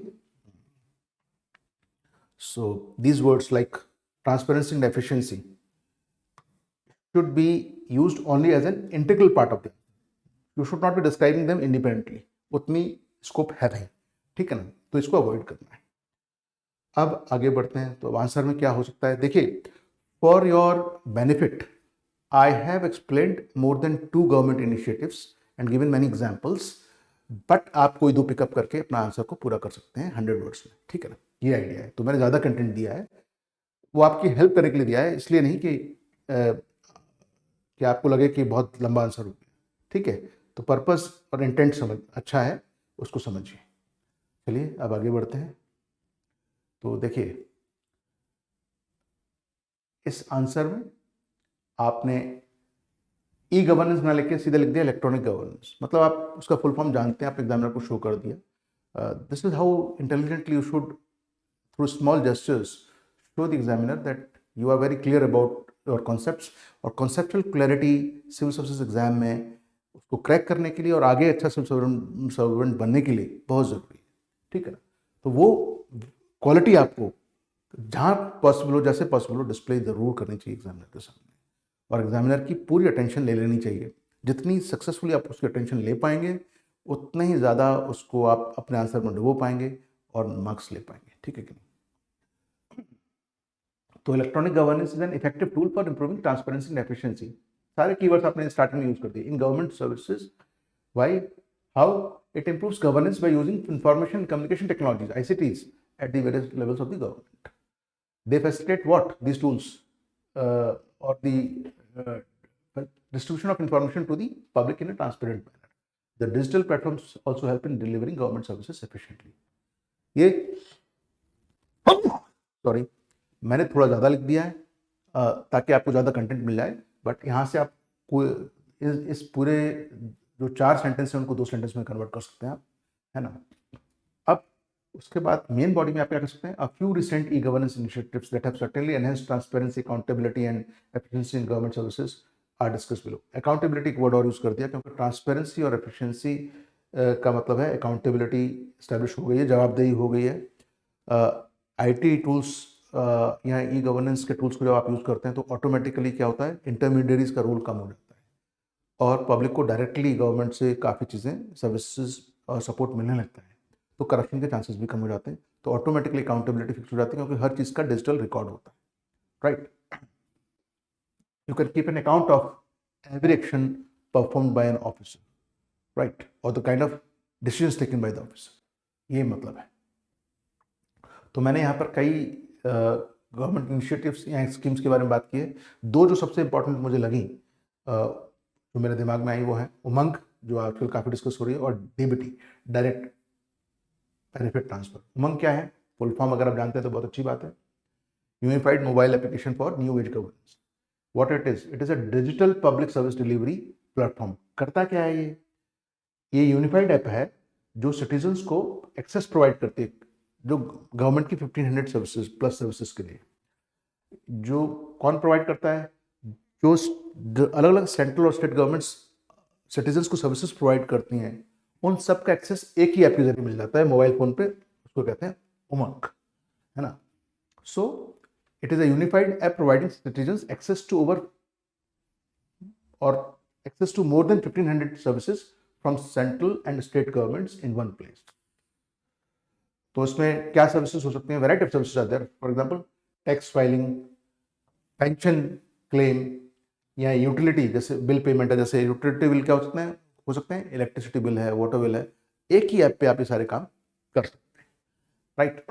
तो इससे क्या होता है, आपकी लाइफ आसान बन जाती है, आपको बार बार हर ऑफिस में जाके बिल पे करना नहीं पड़ता, इनकम टैक्स रिटर्न फाइल नहीं करना पड़ता, पेपर वर्क कम हो जाता है, टाइम बचता है ना। और आप हमेशा ट्रैक कर सकते हैं आपका इनकम टैक्स फाइल हो गया, आप किस स्टेज में है ना। हाँ, आपके बिल टाइम से पे हुआ है, कोई एरियर तो नहीं है, आप सब कुछ चेक कर सकते हैं, ठीक है कि नहीं। सो it is just Umang is a single portal, the approach is single portal approach at a single platform, fragmentation is reduced, आपको अलग अलग ऐप्स यूज करने की जरूरत नहीं है, अलग अलग ऑफिसर्स जाने की जरूरत नहीं है, एक ही जगह आपकी सारी प्रॉब्लम्स का सोल्यूशन मिल गया आपको, है। तो it helps in saving time and bypasses personal visits to office. ये आपकी लाइफ को ऐसे बेहतर बनाता है, आपके सामने सारा रिकॉर्ड है, ट्रांसपेरेंसी है, ठीक है ना, किस ऑफिसर ने क्या किया है वो भी आपको डेटा मिल जाएगा, जब है ना, क्योंकि पब्लिक डोमेन में पता रहता है कौन सा ऑफिसर किस चीज़ के लिए कहाँ रिस्पॉन्सिबल है। और एफिशिएंसी है, क्यों, कम टाइम में ज़्यादा काम हो पा रहा है ना, और आपका अननेसेसरी टाइम आने जाने में और उन चीज़ों में, पेपर वर्क में खत्म, न पैसे और समय दोनों बच गए, ठीक है। तो लाइफ स्मूथ बनेगी, एफिशिएंसी आएगी ऑब्वियसली, ठीक है। दूसरा स्कीम है, ये सब लोग जानते होंगे, और ऐसी स्कीम्स बतानी चाहिए जो थोड़ा सा करंट हो, न्यूज़ में हो, क्योंकि रिसेंट पूछा है उन्होंने। तो डायरेक्ट बेनिफिट ट्रांसफर, डीबीटी क्या है, इट इज अ स्कीम और it is an Aadhaar enabled government service. तो क्या होता है, the government transfers welfare payments, जैसे आपको गैस की सब्सिडी मिलनी है, फर्टिलाइजर की सब्सिडी मिलनी है, तो गवर्नमेंट क्या करती है, एक अकाउंट मेंटेन करती है आपका, उस अकाउंट में डायरेक्टली पैसे ट्रांसफर कर देती है, तो कोई मिडिल मैन और कोई किसी तरह के करप्शन से आप बच जाते हैं, सीधे अकाउंट में आपके पास आएगा, direct transfer of the benefit in your account, right. आपने सुना होगा कि प्रधानमंत्री ने आज इतने हज़ार करोड़ रुपए रिलीज किए, किसमें, प्रधानमंत्री जनधन योजना में, जिससे किसानों के खातों में पैसे डायरेक्टली पहुंच गए। This is how it is, right. So directly into beneficiary bank accounts the money goes, which creates a verifiable digital record of disbursal. आपके पास पूरा रिकॉर्ड होता है, किसके अकाउंट में कितना पैसा कब गया, everything is on record, so there is no chance for corruption. This is how it brings transparency and efficiency in the system. Just by clicking a button, the Prime Minister can transfer crores of rupees in the accounts of lakhs of farmers, just like that, isn't it? That's the efficiency. And transparency because it is on record. किसको मिला है, कितना मिला है, कब मिला है, right? So LPG subsidies, Manrega payments are all examples of DVT. The government, because all these things you are getting from the government, they are connected. Your account is connected with Aadhaar, so your identity is also clearly known to the government. So DBT, direct benefit transfer, has dramatically minimized what leakages and corruption, improving both transparency and efficiency of subsidy delivery. इस point को highlight कर देना. उसके अलावा आप बात करना चाहें, मैं इसकी डिटेल्स में नहीं जाऊंगा. और भी प्रोग्राम्स हैं जो मैंने आपको आंसर्स में प्रोवाइड किए हैं. यहाँ गवर्नमेंट के जो इनिशिएटिव्स हैं ई कॉमर्स और ई गवर्नेंस के तहत, उसमें डिजी लॉकर है जहाँ पर आपके सारे इंपॉर्टेंट डॉक्यूमेंट्स एक साथ रखे जाते हैं, एक्सेस मिलता है आपको. ई साइन है. Then you have Maharashtra government का लोक राज्य है, यहाँ पर 70 साल से ज़्यादा के गवर्नेंस की हिस्ट्री और रिकॉर्ड्स एक साथ रख दिए गए, आप एक्सेस ले सकते हैं, है ना. दिल्ली गवर्नमेंट का भी राशन डिस्ट्रीब्यूशन सिस्टम स्टार्ट हुआ है. All of them where biometric authentication has been used. All of them are great examples of government initiatives which has helped in improving transparency and efficiency in government services. ये है पूरी बात जो आपको समझनी है, ठीक है. तो आप इसको अच्छे से पढ़ें, ठीक है.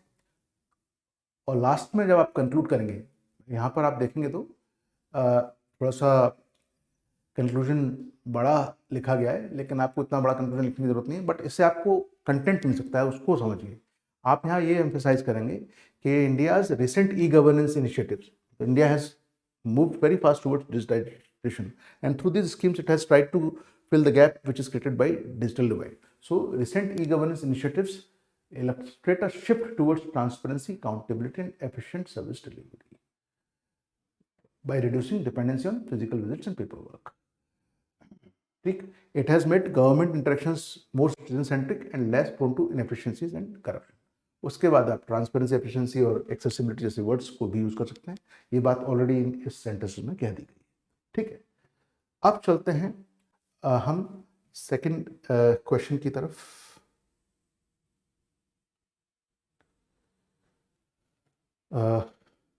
Here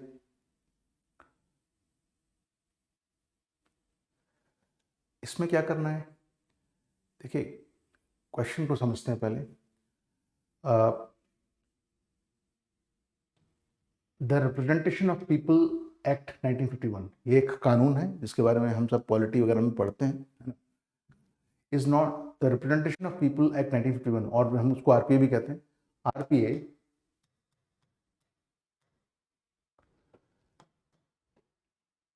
is not an effective preventive law against criminalization of politics and corruption in public life.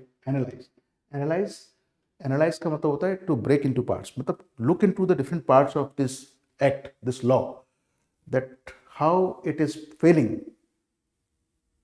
to prevent criminalization of politics and corruption in public life. आपको क्वेश्चन में ये बताना है, ठीक है ना.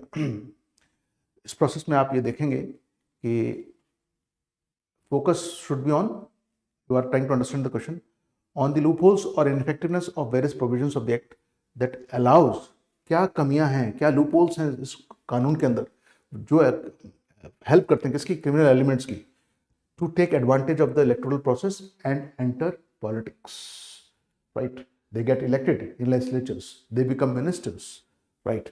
So this is the thing which you have to talk about by highlighting the loopholes or drawbacks, limitations of this particular act or law, ठीक है ना. तो पहले आप क्या कर सकते हैं, briefly representation of people act 1951 को डिफाइन कर सकते हैं, फिर उसकी इनएफेक्टिवनेस को एक्सप्लेन कर सकते हैं कि कैसे ये फेल हो रहा है in preventing criminalisation of politics and corruption in public life. और अगर पॉसिबल हो, बिकॉज देर आर 200 वर्ड्स, तो स्कोप ज़्यादा लिखने का है, 15 मार्क्स का क्वेश्चन है, suggest some amendments to plug the loopholes, right? तो कैसे आप क्या चेंजेस चाहिए इस एक्ट में समय के साथ जो है हेल्प कर सकते हैं इस कमी को पूरा करने में, वो तो इस क्वेश्चन का जो स्कोप है उसमें आप क्या क्या कवर कर सकते हैं, अब उसके बारे में बात करते हैं. सो you have to mention the reasons that make RP an effective preventive law against criminalization of politics, and then highlight the loopholes. You have to avoid one thing, that don't speak about the act as such much. आप act के बारे में बात करने लगे, आप act के उन एस्पेक्ट्स के बारे में बात करिए जो कहीं ना कहीं उसको कमजोर बनाते हैं और क्रिमिनलाइजेशन ऑफ पॉलिटिक्स और करप्शन इन पब्लिक लाइफ को रोकने में नाकाम साबित होते हैं. उस चीज पे आपको ज्यादा फोकस रखना है. So just keep the discussion limited to relevant sections. तो आंसर में पहले आपने रिप्रेजेंटेशन ऑफ पीपल एक्ट 1951 के बारे में बात की. that RPA governs the conduct of what it does, what it is meant for. It governs the conduct of elections, qualifications and disqualifications of candidates who are going to contest elections, and electoral offences. So it contains provisions meant to curb criminalization of politics and uphold electoral integrity, to maintain fairness in electoral system or election process, persistent entry of individuals with criminal backgrounds in legislatures. But even after that, what is happening? There are individuals with criminal backgrounds who are entering lawmaking bodies, and which raises questions about its effectiveness. है ना? तो अब उसके बाद आप main body पे आ जाएंगे, जहां पर आप क्रिमिनलाइजेशन ऑफ पॉलिटिक्स, आप कहेंगे कि क्रिमिनलाइजेशन ऑफ पॉलिटिक्स और corruption still persists despite this act. Why? there are certain reasons, and those factors are the shortcomings inherent in this particular act. उनको हाईलाइट करना है. तो उसमें क्या पॉइंट्स हैं, मैं एक तो पॉइंट्स को इलेबोरेट करता हूँ, बाकी पॉइंट्स को मेंशन कर देता हूँ, है ना. देखिए, फॉर एग्जाम्पल पहला पॉइंट जो है वो क्या है,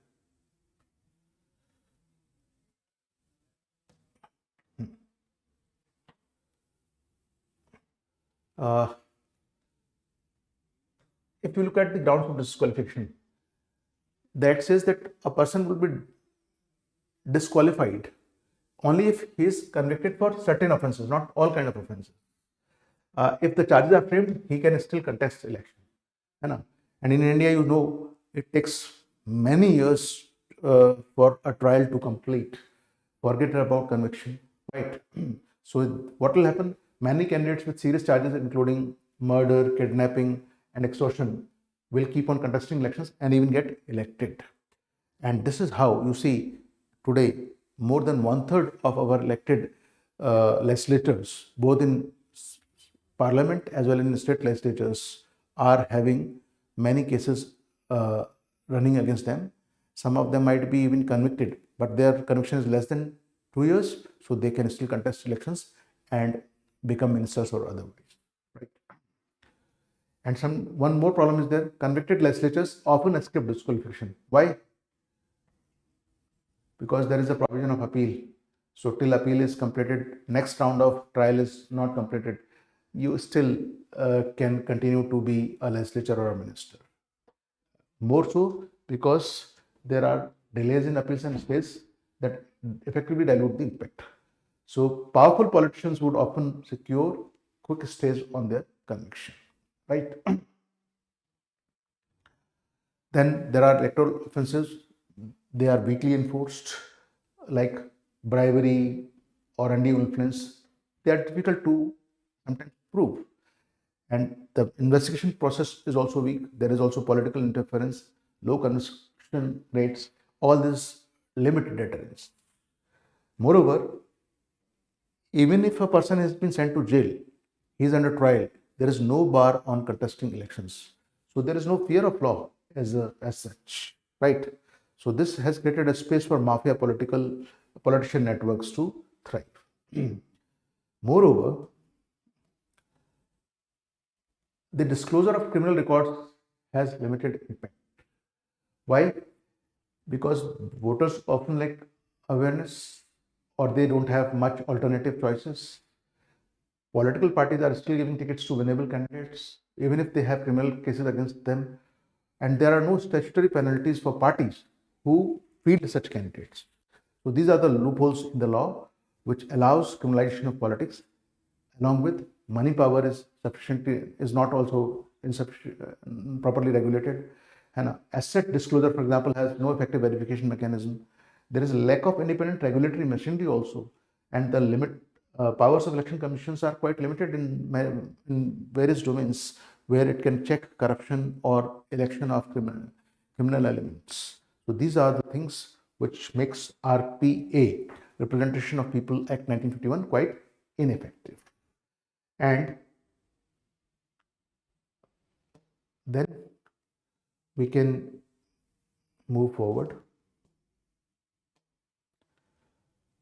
After highlighting these points, you can mention that there is an urgent need in the conclusion part of the body to make this act more effective, and these are the possible amendments which can be done.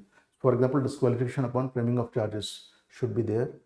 There should be the investigation process should become more strong, and there should be electoral reforms which are pending for long. The political parties, their functions should also be regulated, and it should be made mandatory that should have internal democracy. If they field candidates with serious criminal charges, there should be penalties on those political parties, right? And this power should be given to Election Commission that it can deregister such parties. The voter awareness mechanism should also be improved. In the conclusion, you can then sum up that yes, there are certain loopholes in the RPA, and with other factors like structural weaknesses, slow judicial process, political resistance to reform, which has made this act ineffective. And there is a need for substantial reforms, right?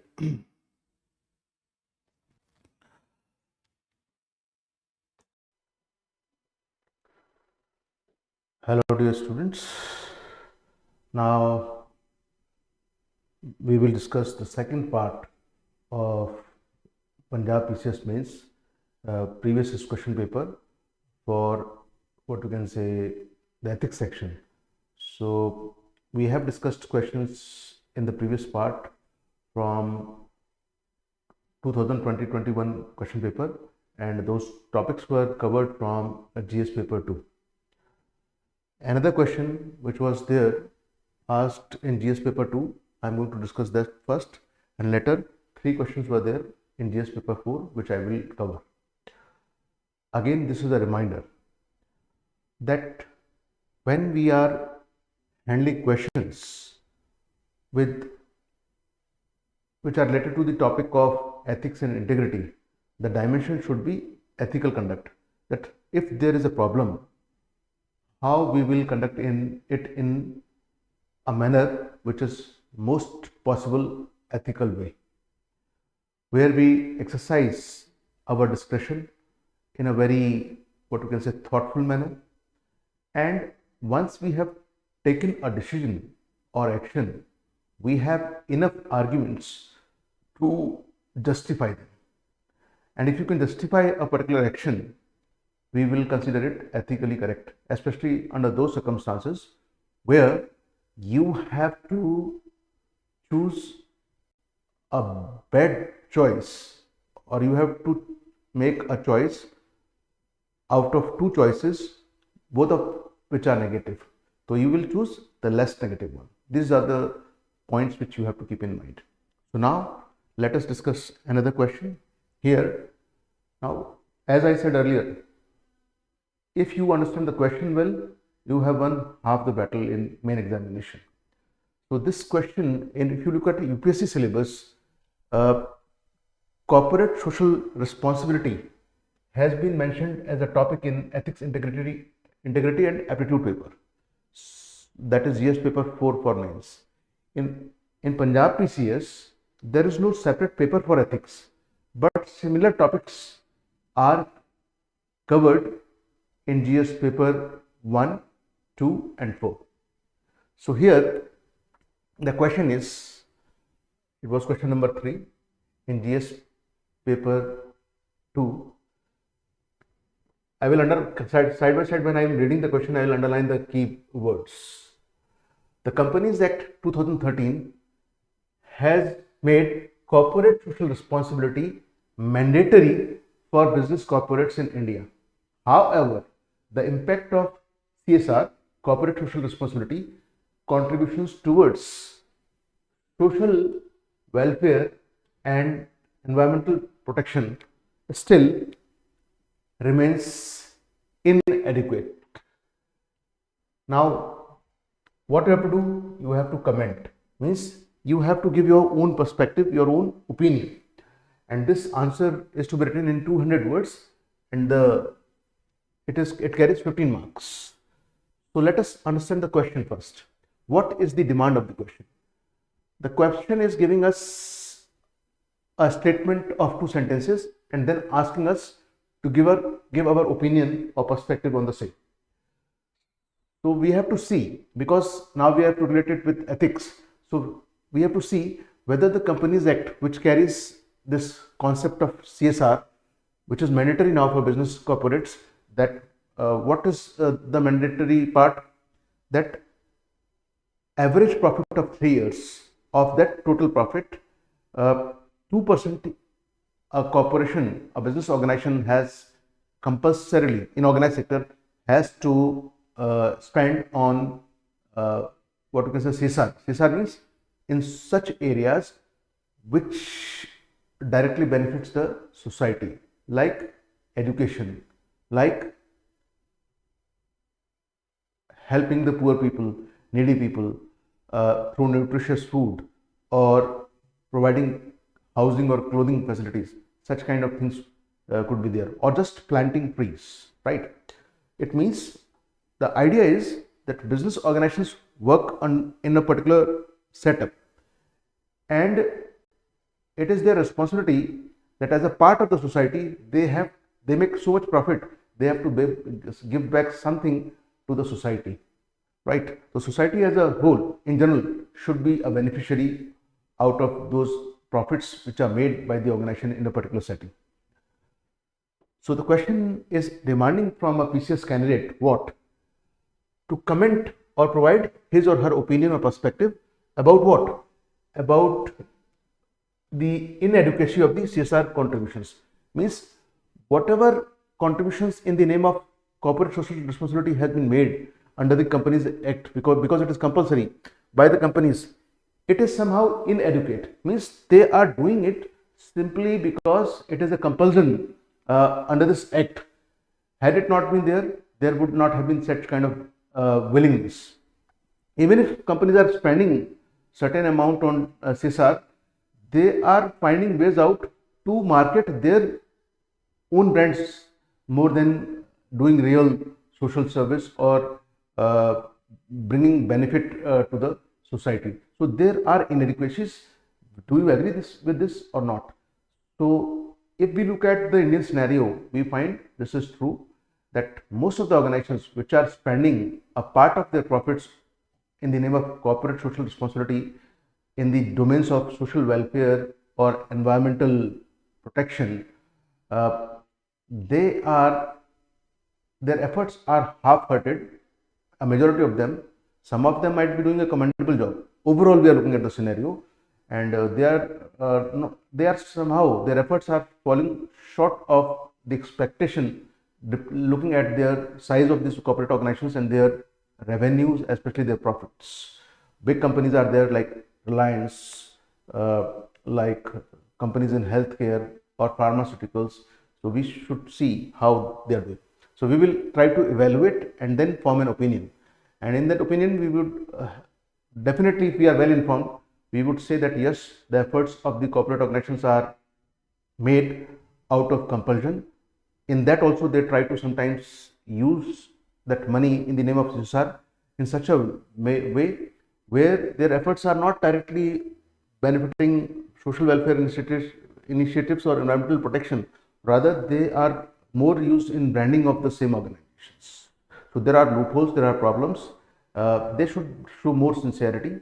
That is the idea. So let us see what the question is demanding. So again, I will read it out. the candidate has been asked to comment or provide opinion or perspective about the inadequacy of the CSR contributions in promoting social welfare and well-being of the environment. Here, she or he, the candidate, needs to highlight the fact that a majority of corporates are not doing enough. They are using the tool of CSR for the purpose of promoting their own business or just to fulfill basic minimum obligations. Why? Because they have to necessarily comply with the provisions of the company. Had it not been compulsory, they might be lacking even in that. That is the idea. So how will you handle this directive of giving your comment or opinion? You can initially, because it is 200 words answer, you can briefly highlight the concept of CSIR, that CSR, corporate social responsibility, because it is related to ethics, dimension of ethics. You will say that CSR is an ethical responsibility of the business houses, of business groups, corporates. And then you can give your opinion. You can certainly say that there are inadequacies in the CSR efforts of different organizations when it comes to social welfare and environmental initiatives. And after that,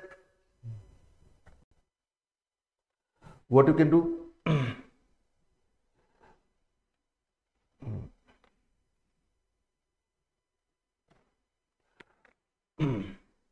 Then you can move further and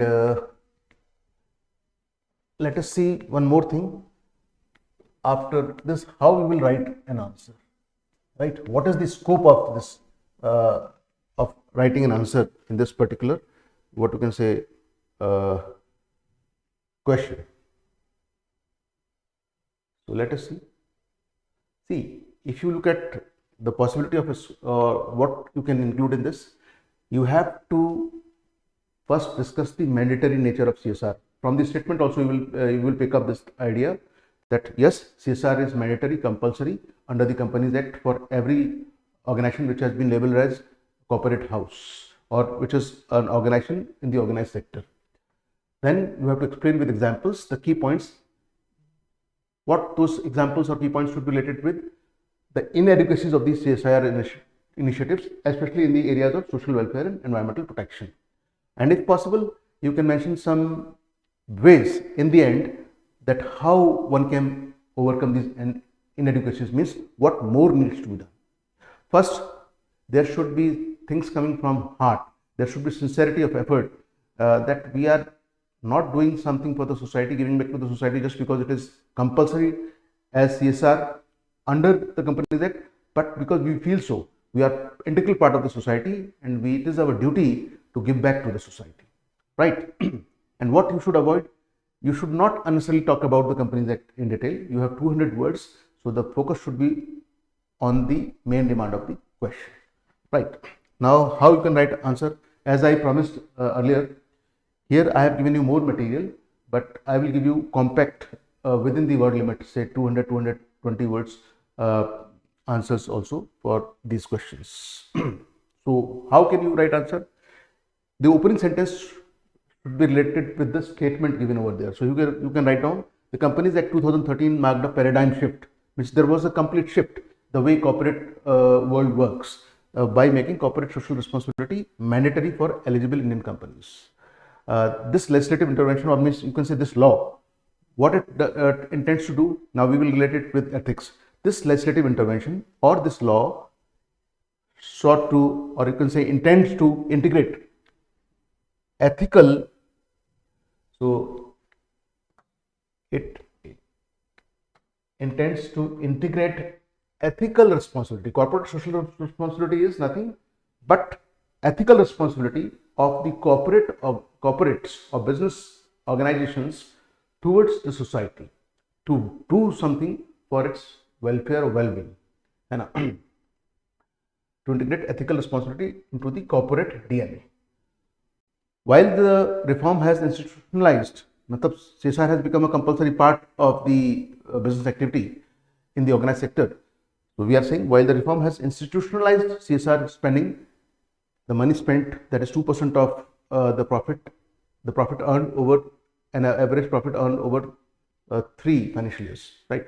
So while the reform has institutionalized CSR spending, its actual impact on social welfare and environmental protection remains uneven. This is something which you have to, and often inadequate.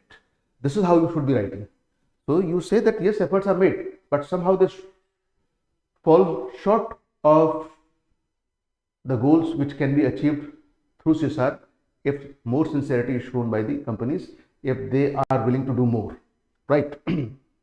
They will choose certain areas, especially, for example, where they are placed. IT companies based in Bangalore, it will pick up a sector like education, and it will start enrolling by opening a school students in the nearby areas. Means their region, their activities remain localized, and funds might be invested only within the limit of 2%, not beyond that. That is the thing. So they can go beyond that also, right? So here are the points which we have discussed, which clearly shows that what you can say that there are shortcomings, there is inadequacy in the efforts or CSR initiatives of the companies. So how it is, so these points will make it very clear. So I have discussed 5-6 points. See, here is point number 1. Sorry.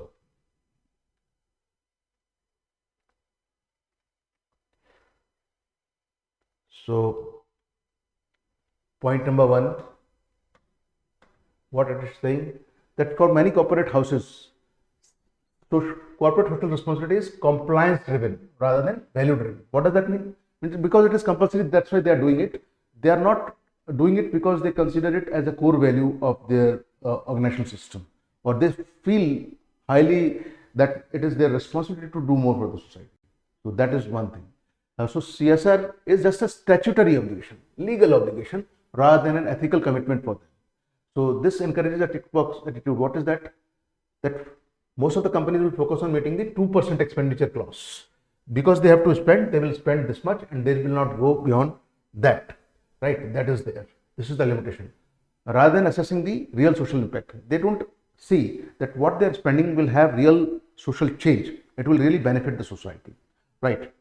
So core ethical values of an organization, like there should be spirit of trusteeship. Trusteeship means you are holding wealth, you are creating wealth as a part of the society, not as an individual organization. So you should share part of this wealth in doing something good for the society. So that spirit is compromised, and then social stewardship often appears sidelined. So that is not the main spirit, that is the problem. Second point is, what is the limitation which creates inadequacy? A large share of CSR projects, means the funds which a company is spending in the name of CSR, is concentrated in easily accessible areas. As I gave you an example, that a company might go to those regions which are very close to its business hub and which are easily accessible. So they might go to urban areas, not to rural areas. They might go to nearby areas, not distant areas. These kind of things are there. So that is urban or semi-urban regions. They will go spend their money where visibility and branding is easier. So they brand themselves. They increase their own visibility and target the customers rather than sincerely getting into CSR initiatives where really poor and needy people, majority of them lives in urban slums or in rural areas, they might not be benefited. That is the limitation. So remote, undeserved areas where interventions could create transformative change, this should be the focus, often remain off the corporate radar. And what it shows, that there is a gap in equitable distribution and social justice. And this is an important ethical principle which gets compromised in that. And we can establish this fact with the help of example. In Telangana, there are companies like Tech Mahindra and Indian Oil. One is private sector company, another is public sector company. They reported in their balance sheets that they have spent money on CSR activities in financial year, for example, 2023 or 24 or, so they covered more than they covered few districts, and more than a dozen districts within Telangana received no CSR. What it shows, there was inequitable distribution. In some districts they spent where they were present, rest they did not pay attention, which might be more needy, right? That is the thing. Then third point, which highlights the fact that definitely there is inadequacy when it comes to social welfare and environmental benefits through CSR projects. So many CSR projects tend to be short term. So they are for short term. They are not having a vision where they will be sustained over a longer period of time to bring really a long lasting change, or what you can say, complete transformation in an area, improving the life of the people or benefiting the society for many coming decades. So many CSR projects tend to be short term, छोटे समय के लिए होते हैं, और event based. कोई event हो रही है तो वहां पर स्पेंडिंग आपने अनाउंस कर दी और एक इनिशिएटिव ले लिया, उसमें कंपनी की ब्रांडिंग हो गई, लेकिन सही महीने में जो लोगों को फायदा होना चाहिए वो शायद उतना नहीं हुआ, है ना. So you might announce donations, health camps, you might organize distribution drives, and they are one time activity. There is no continuity, no long term vision. That is the problem. So ethical decision making requires what? Sustainable outcome oriented intervention. They should be sustained over a period of time, and we should focus on outcome, whether how much benefit it has brought to the people when this money was spent in the name of CSR, right? So people benefited or the organization benefited. It was one time activity or it is sustained activity. This is the thing which, so the inadequacy is this, that sometimes it is not a sustained activity, it is a short term activity, है ना. It is more of what you can say optics rather than bringing real change. Many companies prioritize those activities where their visibility is increased over deep, rather than having deep systemic impact or long lasting change. One good example is Reliance. Reliance Group of Industries is one of India's top companies in terms of revenue and profit making. They are also therefore top spender in the area of CSR. But what happens? They channels much of their CSR funds through a foundation called Reliance Foundation. And there are many people who are critics who has raised or pointed fingers. They said that large CSR spends of Reliance Industries do not always translate into structural improvements. They do not bring long lasting sustaining improvements wherever those monies are spent in the name of CSR. Rather, they end up branding Reliance more as a company, and sometimes the returns through that to the company in terms of profit might increase, but a real change on the ground through CSR initiatives might not be long lasting, right? Then there is fourth thing. When you say it is our responsibility, social responsibility as part of the corporate world, it means that there is true social responsibility you are taking. What does it require? You should understand the local needs and involve communities. You should not do it one way. The people who are going to be using the CSR money, or on whom the communities on whom the money is going to be spent, they should be the part of planning and decision making. Generally, this does not happen, and therefore the issues and problems are not understood well. There is one-dimensional perspective, and the impact is not always long-lasting. There is change, but not the kind of change we can really bring, right? So why it happens? Because CSR projects by big companies are taking top-down approach from up. People sitting in the top management, they decide certain things, and that money flows down without involving the people from the downside, the people or the community members, right? So when corporate boards or consultants are taking this kind of decisions, it happens, and this limits community participation and weakens stakeholder engagement. Stakeholder means everybody is a stakeholder where a company is operating, whether it is its customers, whether it is its investors, whether it is vendors, whether it is the people who are living in the nearby areas. Everybody is a stakeholder because companies' activities will have an impact on everybody's life in that particular area, right? So there is a difference between a shareholder and a stakeholder. Please be very clear about that. अब आगे बढ़ते हैं.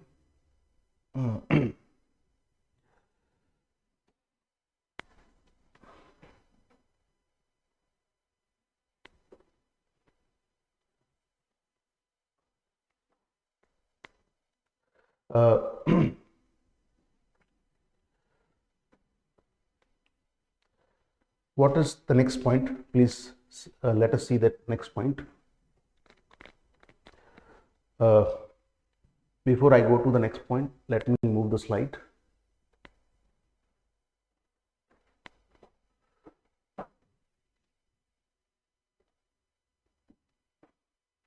Okay.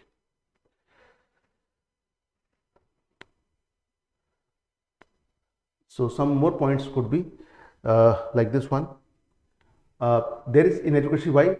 Because the organizations spend the money in the name of CSR, but they do not properly monitor the money, how it is spent, and they do not assess the impact it has made.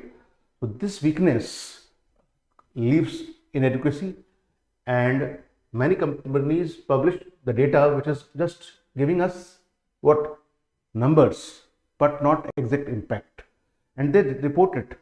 It is not reported by some, they do not include experts who might assess what social impact or change would have been brought by CSR initiatives. So they becomes non-measurable, and therefore we are not able to assess the actual social and environmental value created by the amount in the name of CSR spent by a particular company. So what should happen actually? Ethical accountability demands that there should be transparency. Other people, experts should be involved, and they should assess the entire thing. What is the impact? What is the outcome? And there should be measurable indicators on the basis of which this assessment should be made of CSR initiatives. And there should be done, the evaluation should be done independently, not insiders should be doing it. So this is one limitation. And then, as I told you earlier, more of branding and image management is done through CSR initiatives by many of the organizations, and that does not solve the real purpose of what we call the real purpose of CSR, right? So money is spent many times in the name of CSR on corporate reputation building and marketing. So there comes the question mark on ethicality of the intent. The intent should be giving back to society, but that gets diluted. Why? Because CSR spending many times becomes a public relations exercise rather than actually benefiting the society by investing in social welfare programs or environmental protection. Okay.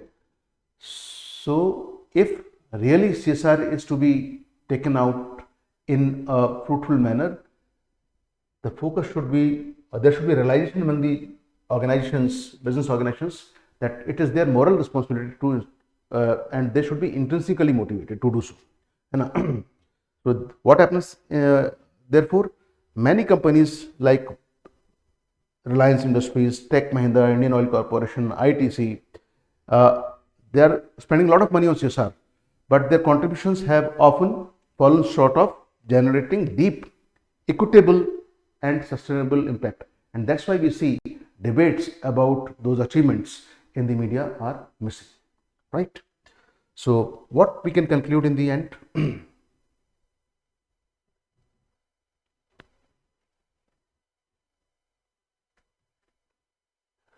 See, let's go here.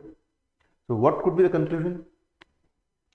In the conclusion, you can say that yes, we should be always trying to end on positive note. Yes, companies act by making CSR compulsory has helped in increasing corporate participation in developmental activities. But when we look at the data available with the government, what is the what comes out? We see that CSR requirements sometimes lead to penalties for non-compliance. Means if you do not carry out CSR activities, if a company do not spend compulsorily 2% of its profits on CSR exercise, they might invite penalty. Therefore, there is a compulsion due to which these companies engage in CSR activities.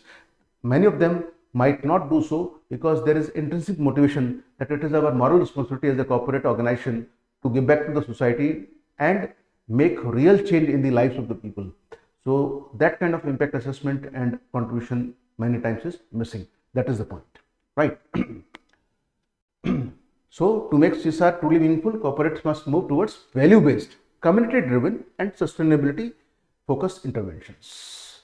And this means they should focus on impact assessment, they should have long-term engagement, and they should develop ethical leadership in the organizational setup where their agenda is to use CSR as a tool for transformative change, and therefore make social welfare and environmental what you can say protection a real goal besides profit making, right? Now we will go to the questions that are related to GS paper 4. If you look at GS paper 4, there is an area where, see, if you have to understand the nature of the questions and what is the demand, you should always go through the syllabus. When you look at the syllabus, what do you find? You find that in Punjab PCS Mains GS paper 4, the topics included are Indian Constitution and Polity, governance, international relations, right? No, sorry. These are the in GS paper 2. I'm sorry. In GS paper 4, Punjab PCS Mains, the areas included are science and technology, environment, and the third area is situations in civil service, problem solving and decision making. So if you look at UPSC syllabus and then if you look at UPSC PYQs, you find environment finds an important place. It is an important theme where questions are asked in the form of case studies. Then there are other areas like natural hazards, social justice, development. Similarly, such topics are very well defined by Punjab PCS, which is not done by UPSC, and that is a commendable thing.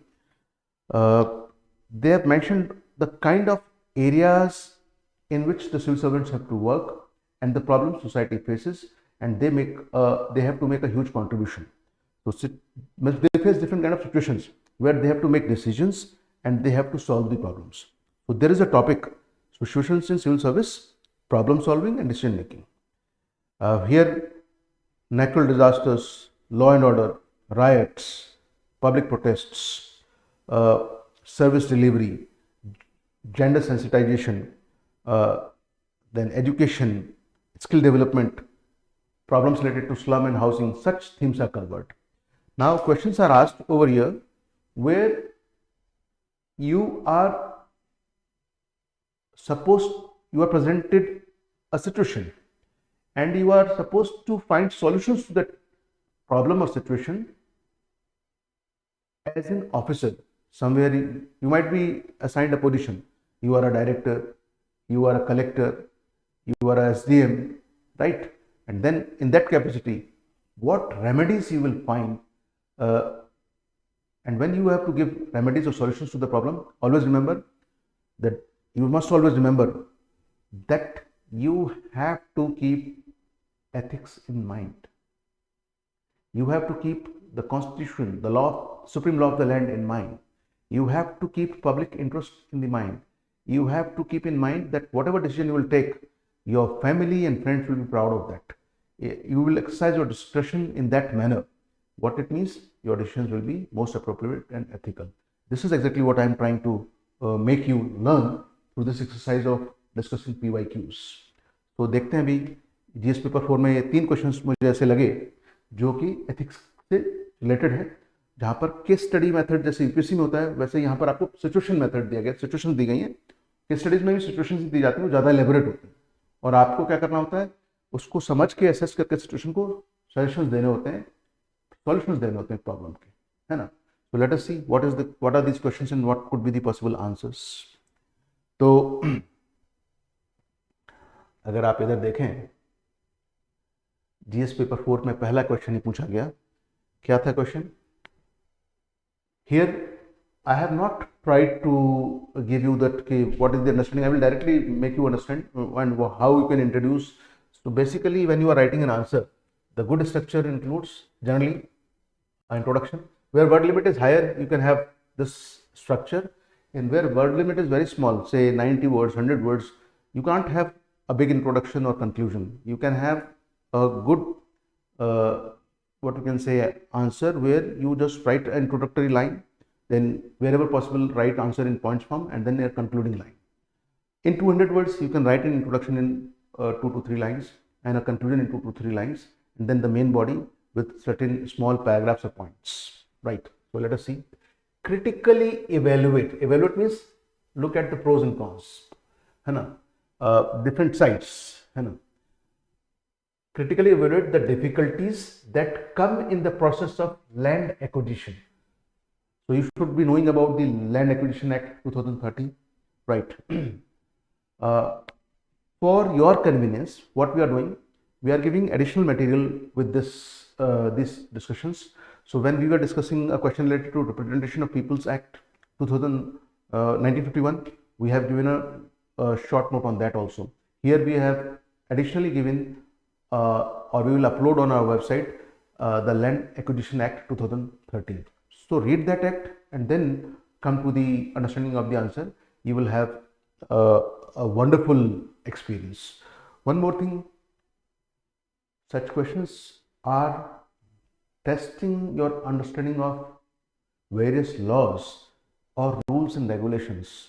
If you know them, then you will be having a possibility of writing a better, more elaborate answer, right? So sometimes they are not asking questions directly related to a particular act, but that knowledge is important to write a good answer over here.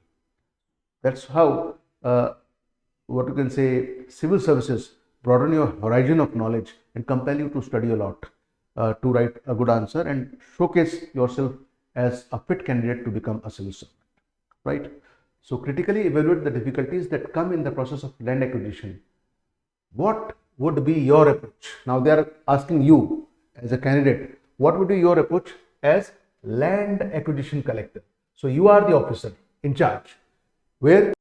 In Punjab. What would be your approach as a land acquisition collector in Punjab to deal with them? So you have to highlight what are the difficulties that generally the administration or government faces when it comes to land acquisition. Land is acquired by the government for different purposes.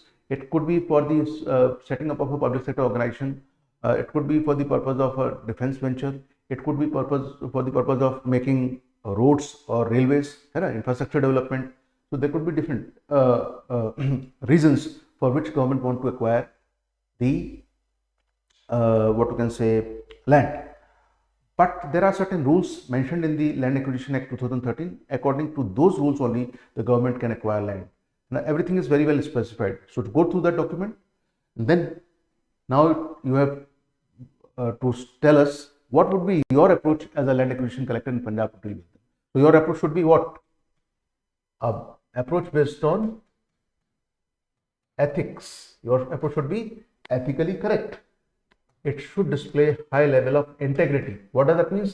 You will not compromise your values, and which also includes, because you are a public servant, you will not compromise public interest. You will not compromise public interest means you will try to find a way out where you can acquire the land, but you will keep the difficulties in mind, challenges in mind, without troubling the people who own the land, like farmers, peasants, or those people. You will ensure that they get the right compensation, which is generally in certain matters 4 times that of the market rate. And if the land is small, or if there could be a problem of people getting money and spending it in the wrongful way and ruining their lives, you have to assess all those situations and then finally acquire the land, right? So sometimes when poor people are giving their land, they get the money, but they would need employment to sustain their life. So you have to see what you can do in that department, right? A big person loses some land who has got a lot of land and money might not be, their interest might not be harmed much, but poor people might, needy people might suffer, right? So we have to keep those facts in mind. So what answer you can, how you can write a good answer? See, the question is demanding, first we have to understand that you as a land acquisition collector have to tell us what are the difficulties. Critically evaluate means different aspects of particular difficulties that are faced by the government or administration or officers during the process of land acquisition, and you as a land acquisition collector how we will deal with those particular difficulties. So first you can introduce in 1 or 2 lines where you can say that land acquisition is essential. Why it is essential I have already mentioned, for infrastructure development, industrialization, public welfare projects, etc. But what is the problem? It often becomes a site of ethical conflict. Why? There are coming different issues like issue of legality, justice, equity, issue of trust between the government and the people who are going to lose land, right? Or whose land is going to be acquired. So the difficulties arise from administrative gaps. When there is no proper understanding or communication between the administration and the people, there is mistrust between the stakeholders. Stakeholders could be the people who are going to sell land or whose land is going to be acquired, plus the people who are going to acquire land on the behalf of the state or the government. And competing values are there. Some people might find it very close to their heart that land they don't want to lose, but it is a compulsion on the other side for the government to acquire it. The officers have to acquire it, and now they have to balance these two things. Those kind of difficulties are faced, right? So what are the major difficulties that come? Let us see. We will discuss them one by one. There is a set of 6-7 difficulties which I have presented. Let us see. First is major difficulties that come in the process of land acquisition. They are here. So we said critically evaluate different difficulties. So difficulties are there, then we have mentioned the points which gives us a critical understanding that what kind of problems are there. Mistrust between government and citizens, that is a big issue. Why? In the past we have seen that this exists because many times people felt that they were not given the right compensation, right? What government promises, what is there in the act, that certain X times of market rate should be given, it was not given. This could be due to different reasons, so that is to be seen. And sometimes there was forced acquisition, which creates suspicion that something undue might happen to them also. Now the people who are going to lose their land in the process of acquisition. So it is the responsibility of you as a land acquisition collector to build trust with the people, right? That is ethical. There is perceived opacity. People think the process is not transparent. So you have to work upon this also. And fear of displacement is also there. You are building Narmada power project or Tehri Dam project, and lakhs of people are going to be displaced. Would you, before you displace them, because a lot of land is going to be submerged underwater, have you arranged for alternative sites where people do not feel like they are pushed out of their ancestral lands into some unknown places? That's very important, है ना? क्योंकि जमीन से लोगों का लगाव होता है, जहाँ रहते हैं सदियों से पीढ़ियों से रहते आए हैं, वहाँ लगाव होता है. ये दर्द वही समझ सकता है जिसने झेला. बट सेंसिटिव संवेदनशील ऑफिसर्स वो होते हैं जिन्होंने ना देखा हो अपनी लाइफ में, तब भी समझते हैं कि यार इससे समस्या होने वाली है, तो हमें ये ध्यान में रखें. लोगों को ऐसी जगह रिहेबिलिटेट करना है जहाँ पर वो इकट्ठे भी रह सकें और उनको वही फीलिंग आए लगभग बिल्कुल वैसे ना जैसे वो पहले गाँव में या कहीं और जगह रहते थे. ठीक है ना? तो इतना सेंसिटिव होना भी बहुत ज़रूरी है. सेंसिटिविटी, सेंसिबिलिटी, ये दो बहुत इंपॉर्टेंट डायमेंशंस हैं एक ऑफिसर्स के लिए अगर उसे एथिकली किसी प्रॉब्लम का सॉल्यूशन निकालना है ना. He should be fair, he should be just, and he should be kind, compassionate, empathetic. All those values you know about, civil services foundational values, you should study about them and use those terms over here in the answers also, right? Similarly, there is the problem of inadequate or delayed compensation. People, sometimes compensation is not fully given, sometimes it is given late, and people suffer due to that, right? So you have displaced somebody from some place, they don't have a house or land, alternative land given, money is not there, those people will suffer till they get that money. Sometimes months and years might pass. This is not okay. This is unethical. This should not happen, right? So that is a challenge. Circle rates of, so these things are mentioned. Multiple claimants and lack of updated records. Sometimes records are not updated. More than one people might say this land belongs to me or this area belongs to me. There is a dispute. These kind of things might occur. And this might delay the project also.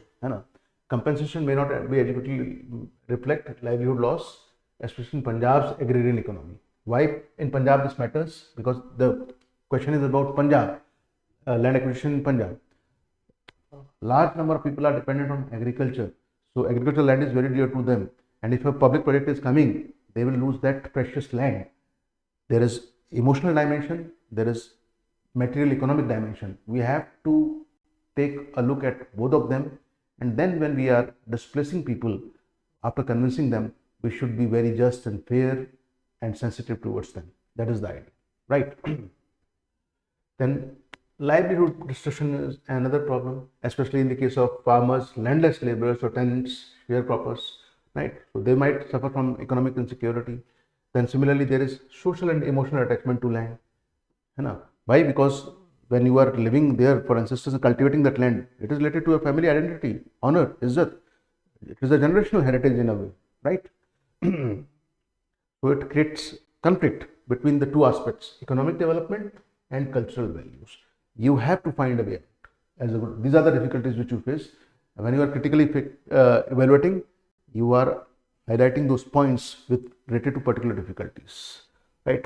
Then there are political mobilizations in local pressure groups. Sometimes people might come together and oppose acquisition of land. Now that is a big challenge or difficulty faced by administration or officers. So, for example, there might be farmers' protests, there might be political parties raising, especially when they are in a position, a banner of revolt. Local leaders might also give inflammatory speeches. You have to handle that also. Then you have to respect the public sentiment. You have to convince people that this is necessary, this is why we are doing it. It is not that we are doing it just like that, right? So these things can derail projects even after due process. Means you have followed due process of law, you acquired the land, even after that there could be problem. There was a case where Reliance acquired land in Maharashtra, and after acquisition of land, people started protesting, right? So that was a private sector thing, it is government thing, right? Sometimes the administration or officers also have to work on such projects and acquire land for public-private partnership. So private players are there, but public government is also there. Then biggest problem is this. Sometimes this is the big difficulty. What impact it will have on the people's life, that is not properly done, and land is acquired just through a procedural formality, and that shows lack of sensitivity towards affected families, and that reduces the credibility of administration and government in the eyes of the people. So every time land is acquired by any government entity, they should be extra cautious that they do so in such a manner where they display enough sensitivity and they connect people that they are going to be the participants in the process of development. They are contributing to nation building, and the government will take care of their, what you can say, sentiments as well as economic needs, and will give due compensation, right?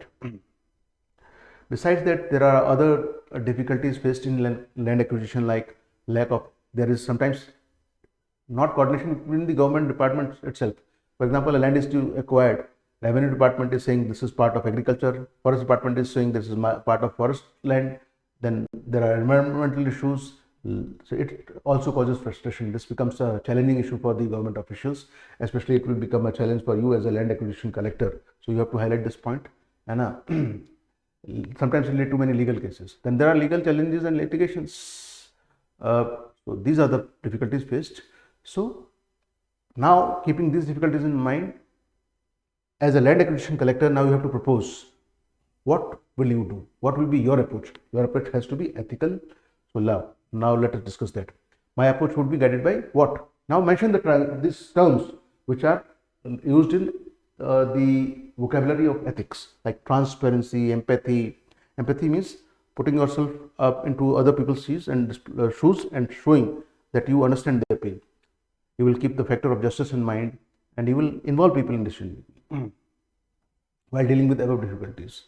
So what would be your ethically correct approach as land acquisition collector in Punjab? This is what you will do. You mention in points that these are the factors which I will keep in mind, and accordingly I will do certain things. What are your actions are mentioned here. First is you would ensure transparency and trust building. So for that you can organize meetings of the people whose lands is going to be acquired. So the villages and their people, Gram Sabha and Kisan Sabhas, right? You mention there what is the purpose of the project, how we will compensate you, and how we will rehabilitate you. You win the trust of the people, and then you earn their consent. Things become easy. You have overcome a major difficulty, right? So these are the things you can do. And similarly, why you can mention what is the basis, how it is ethical. You are keeping in mind the factors which are necessary to promote ethicality in decision making: openness, procedural justice, democratic accountability. Second thing, what you will do, you will ensure fair and expedited, which is the objective value of the land and the compensation decided by the law. You will give that compensation. You will arrange for that compensation. So how will you do it? Ensure updated land records and accurate valuations. Provide on the spot digital payments after verification. And then develop a proper mechanism for compensation for tenants and other people. This will ensure justice, empathy, protection of vulnerable groups or weaker sections of the society. And third thing you will do is you will involve people while making assessment of the impact the project is going to have on the people. So make a social impact assessment, and you will have dialogue with the people, and you will include women, marginal farmers, and migrant laborers who are going to be the most affected groups, and conduct joint visits and open hearings. So you have given enough room to the stakeholders to speak their mind.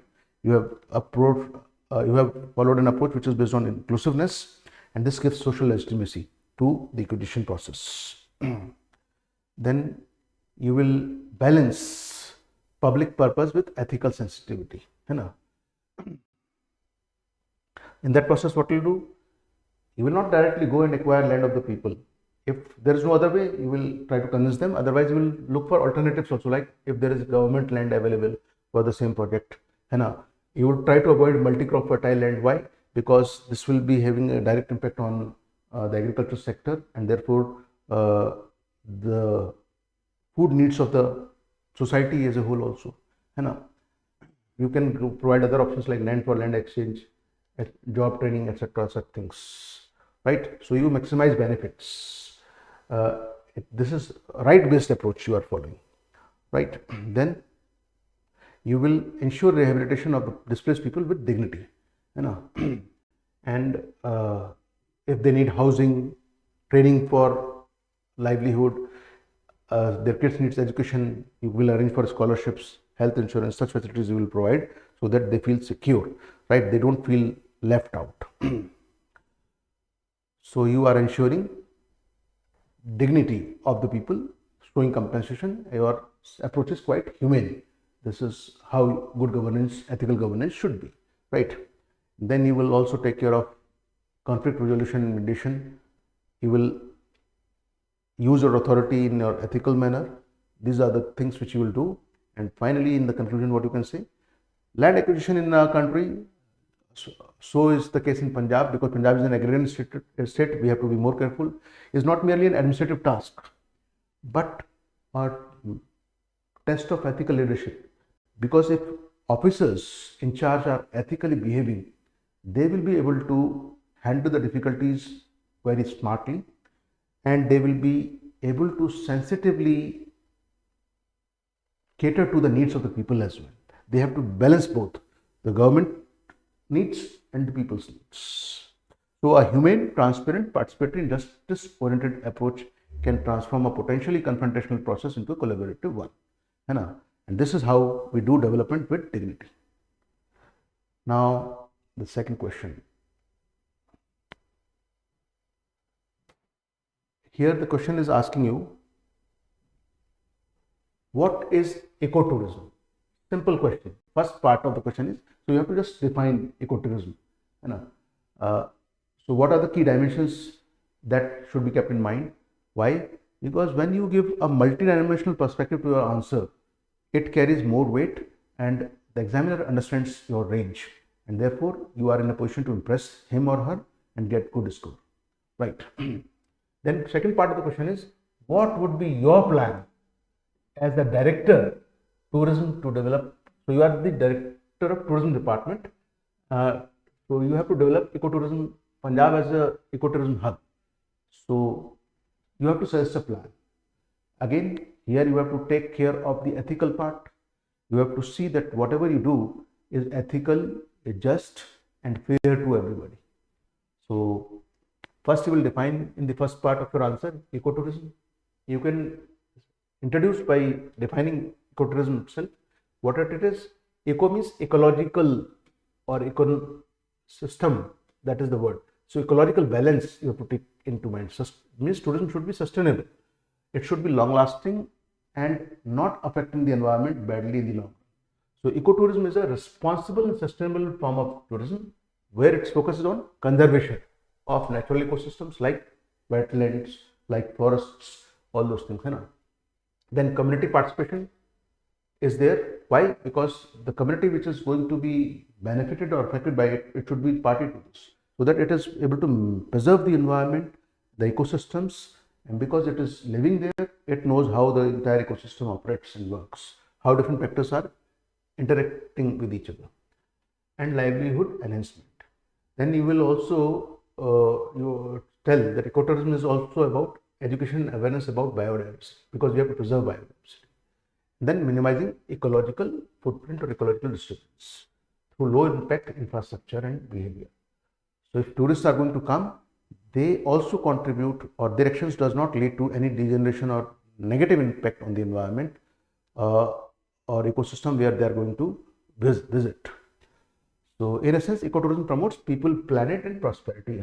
Then you will come to the second part where you say that, because the question is about Punjab, so you tell us what Punjab's ecology is like. So Punjab is known for agriculture and heritage. It has wetlands, forest patches, riverside belts, rural landscapes, and these are the right places which can be developed into hotspots of ecotourism and finally help Punjab becoming a hub of ecotourism, right? So these are the potential areas. So now we will mention what your plan would be as a director to tourism to develop Punjab as ecotourism hub. So you will highlight this thing, that when I'm doing so, my plan would balance environmental ethics and stakeholder inclusiveness. Stakeholders are villagers, the government, the people who are going to be part of the tourist business, as well as the people who will come as tourists. So everybody's interest is taken care of and a balance is maintained. So we will maintain balance between all of them: environmental ethics, stakeholder inclusiveness, administrative accountability, etc., etc. Right? Now you will suggest a plan. So if you give this heading ethical foundation, means you are going to do whatever you do, it would be ethically correct, and it would be based on welfare and preservation of interest of everybody. So you will keep environmental ethics in mind, and you will treat natural resources as in your plan as part of public trust. It has to be preserved for future generations. Then only ecotourism is sustainable exercise, right? Then social justice and inclusiveness, transparency and accountability. You mentioned all those dimensions, right? That your plan is ethical. Then you will finally, talking about these values, you can come to the main point, give more space to this thing only. Strategic ecotourism vision for Punjab. So you will identify priorities and potential ecotourism zones. For example, Ramsar wetlands, there is a place called like Ropar, Shivalik foothills, Pathankot, Hoshiarpur belt, Satluj and Beas riverine corridors, forest reserves in places like Bir, Motibag. Then agrarian eco villages are there, where you can show how farming has been made a sustainable exercise, these kind of things. Now, then you will talk about carrying capacity based infrastructure. So you will develop such infrastructure where if tourists come, it will not have a negative impact on the health of the environment and ecology, and the facilities provided would be such which preserves the environment, at the same time promotes tourism and therefore makes it sustainable. So you will organize certain activities like bird watching, or to carry out those activities, the infrastructure like bird watching heights, solar lighting, waste segregation systems, electrical shuttle buses, all those kind of things. Sensitive habitat will not be allowed any construction over there. These are the things. And whatever you do, it will be community centric implementation. Community will be involved. Rural livelihood would be integrated with this. So some people, local people can become guides over there. There could be people who will be providing facility of homestays and making money out there. So homestays are run by self-help groups. These kind of things can be done. For that purpose, the people can be trained, local people for hospitality. They can be trained to acquire knowledge about biodiversity of that area, which they can communicate to the tourists. All these kind of things can be done. Then community owned revenue model you make. So whatever is earned from there, major part of that goes to the village and people of there, rest comes to the government. There should be transparent e-booking and revenue sharing agreements. So why I'm safeguarding environment and taking care of interest of different stakeholders, including tourists, you are promoting ethical governance in this particular department, where this can be done much better way if there is a strict regulatory framework and technology enabled monitoring. So these kind of points you can always highlight, and then you will, if required, educate people to bring necessary behavioral change and make them aware, so that ecotourism become a reality. It does not remain on paper, and each and every person starts believing and understanding that they have to make livelihood, but at the same time preserve the environment. The livelihood or economic development should not come, or tourism development should not come at the cost of damage to the environment or ecosystems, right?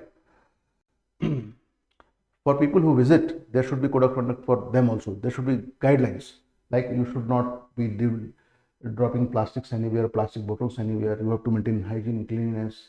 You will not do such activities which damage the local things over there.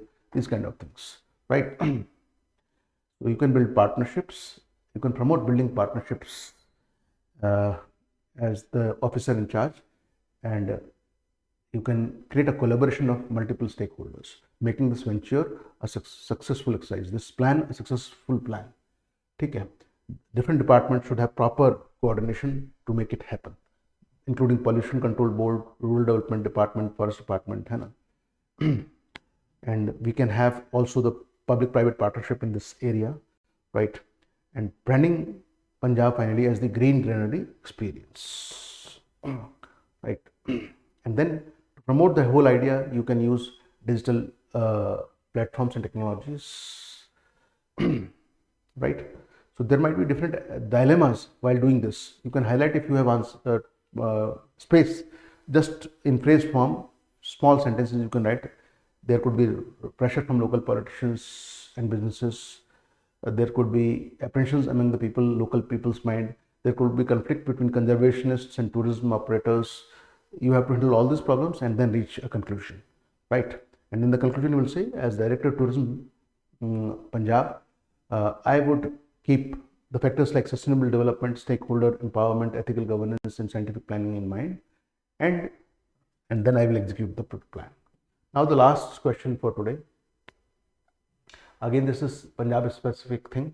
We know that in Malwa region of Punjab, there is problem of overuse of pesticides in agriculture, having negative impact on the food chain, on the soil quality, and even water tables, right? So the question is this, and I think Malwa region includes many districts like Firozpur, Faridkot, Moga, Malarkotla, SS Nagar. So many districts are there, right? So what is the question? Let us see.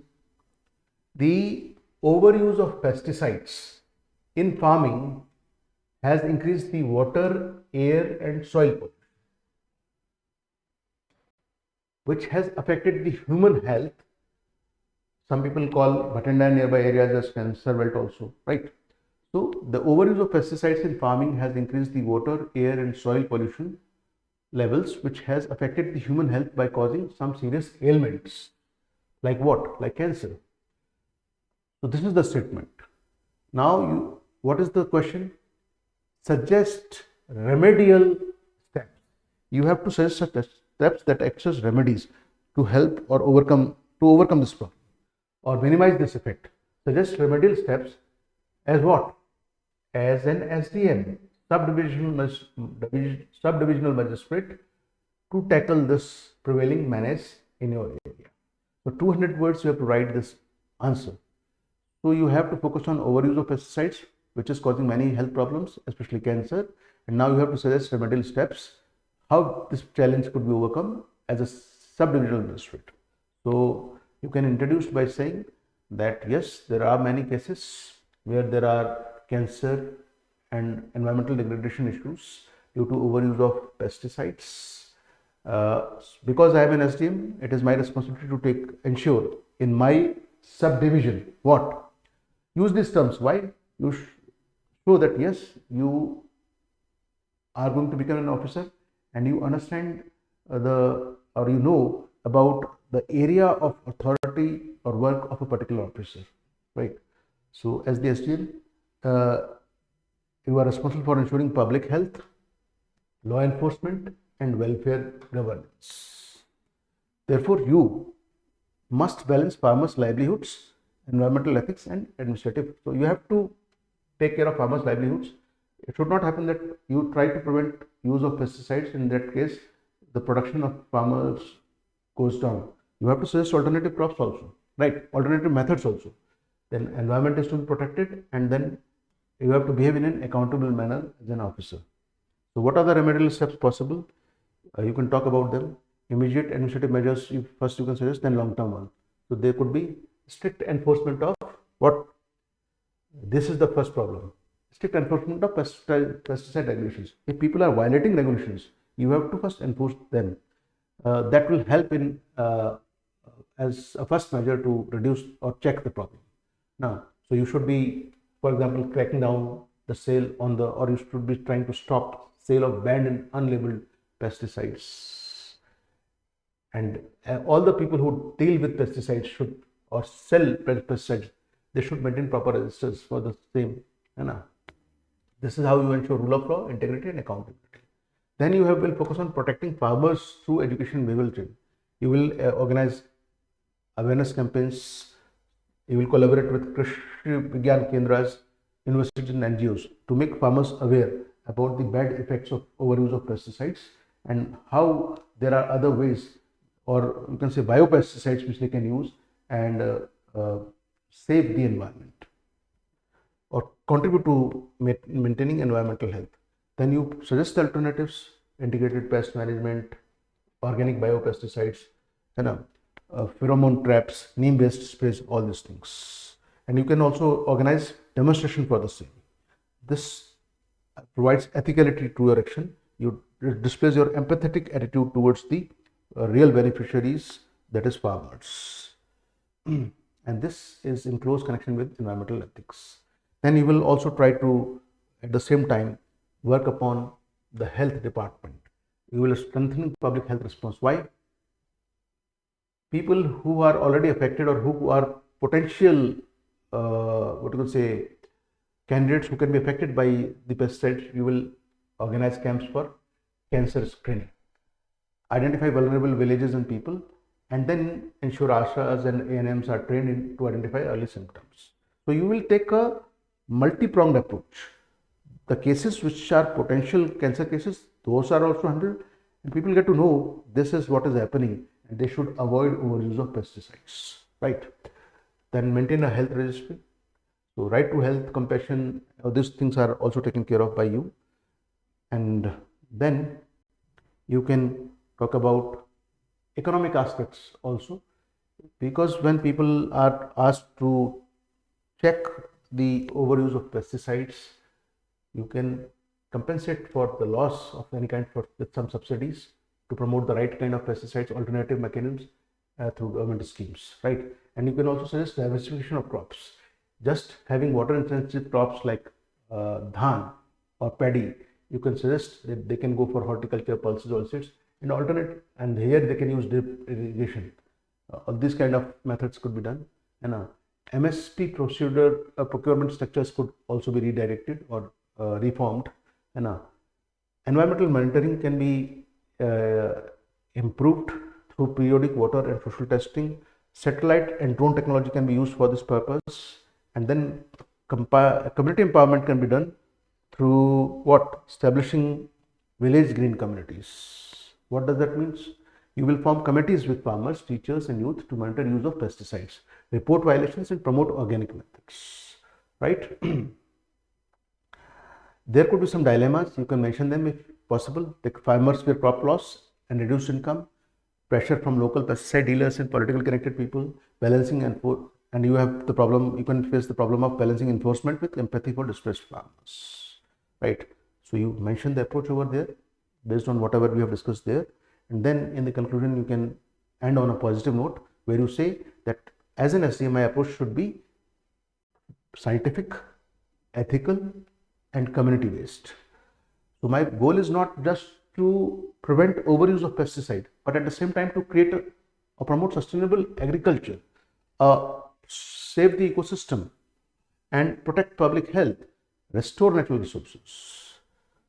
So I will have a balanced approach which displays compassion and transparency and help in fighting pesticides, at the same time preserving farmers' livelihoods. Right? I hope this exercise is beneficial for you. See you in the next session where I will discuss the ethics related questions from different GS papers in the next session from the year 2018. Okay. If you have any queries, you can get back to us through mail. Right. Thank you.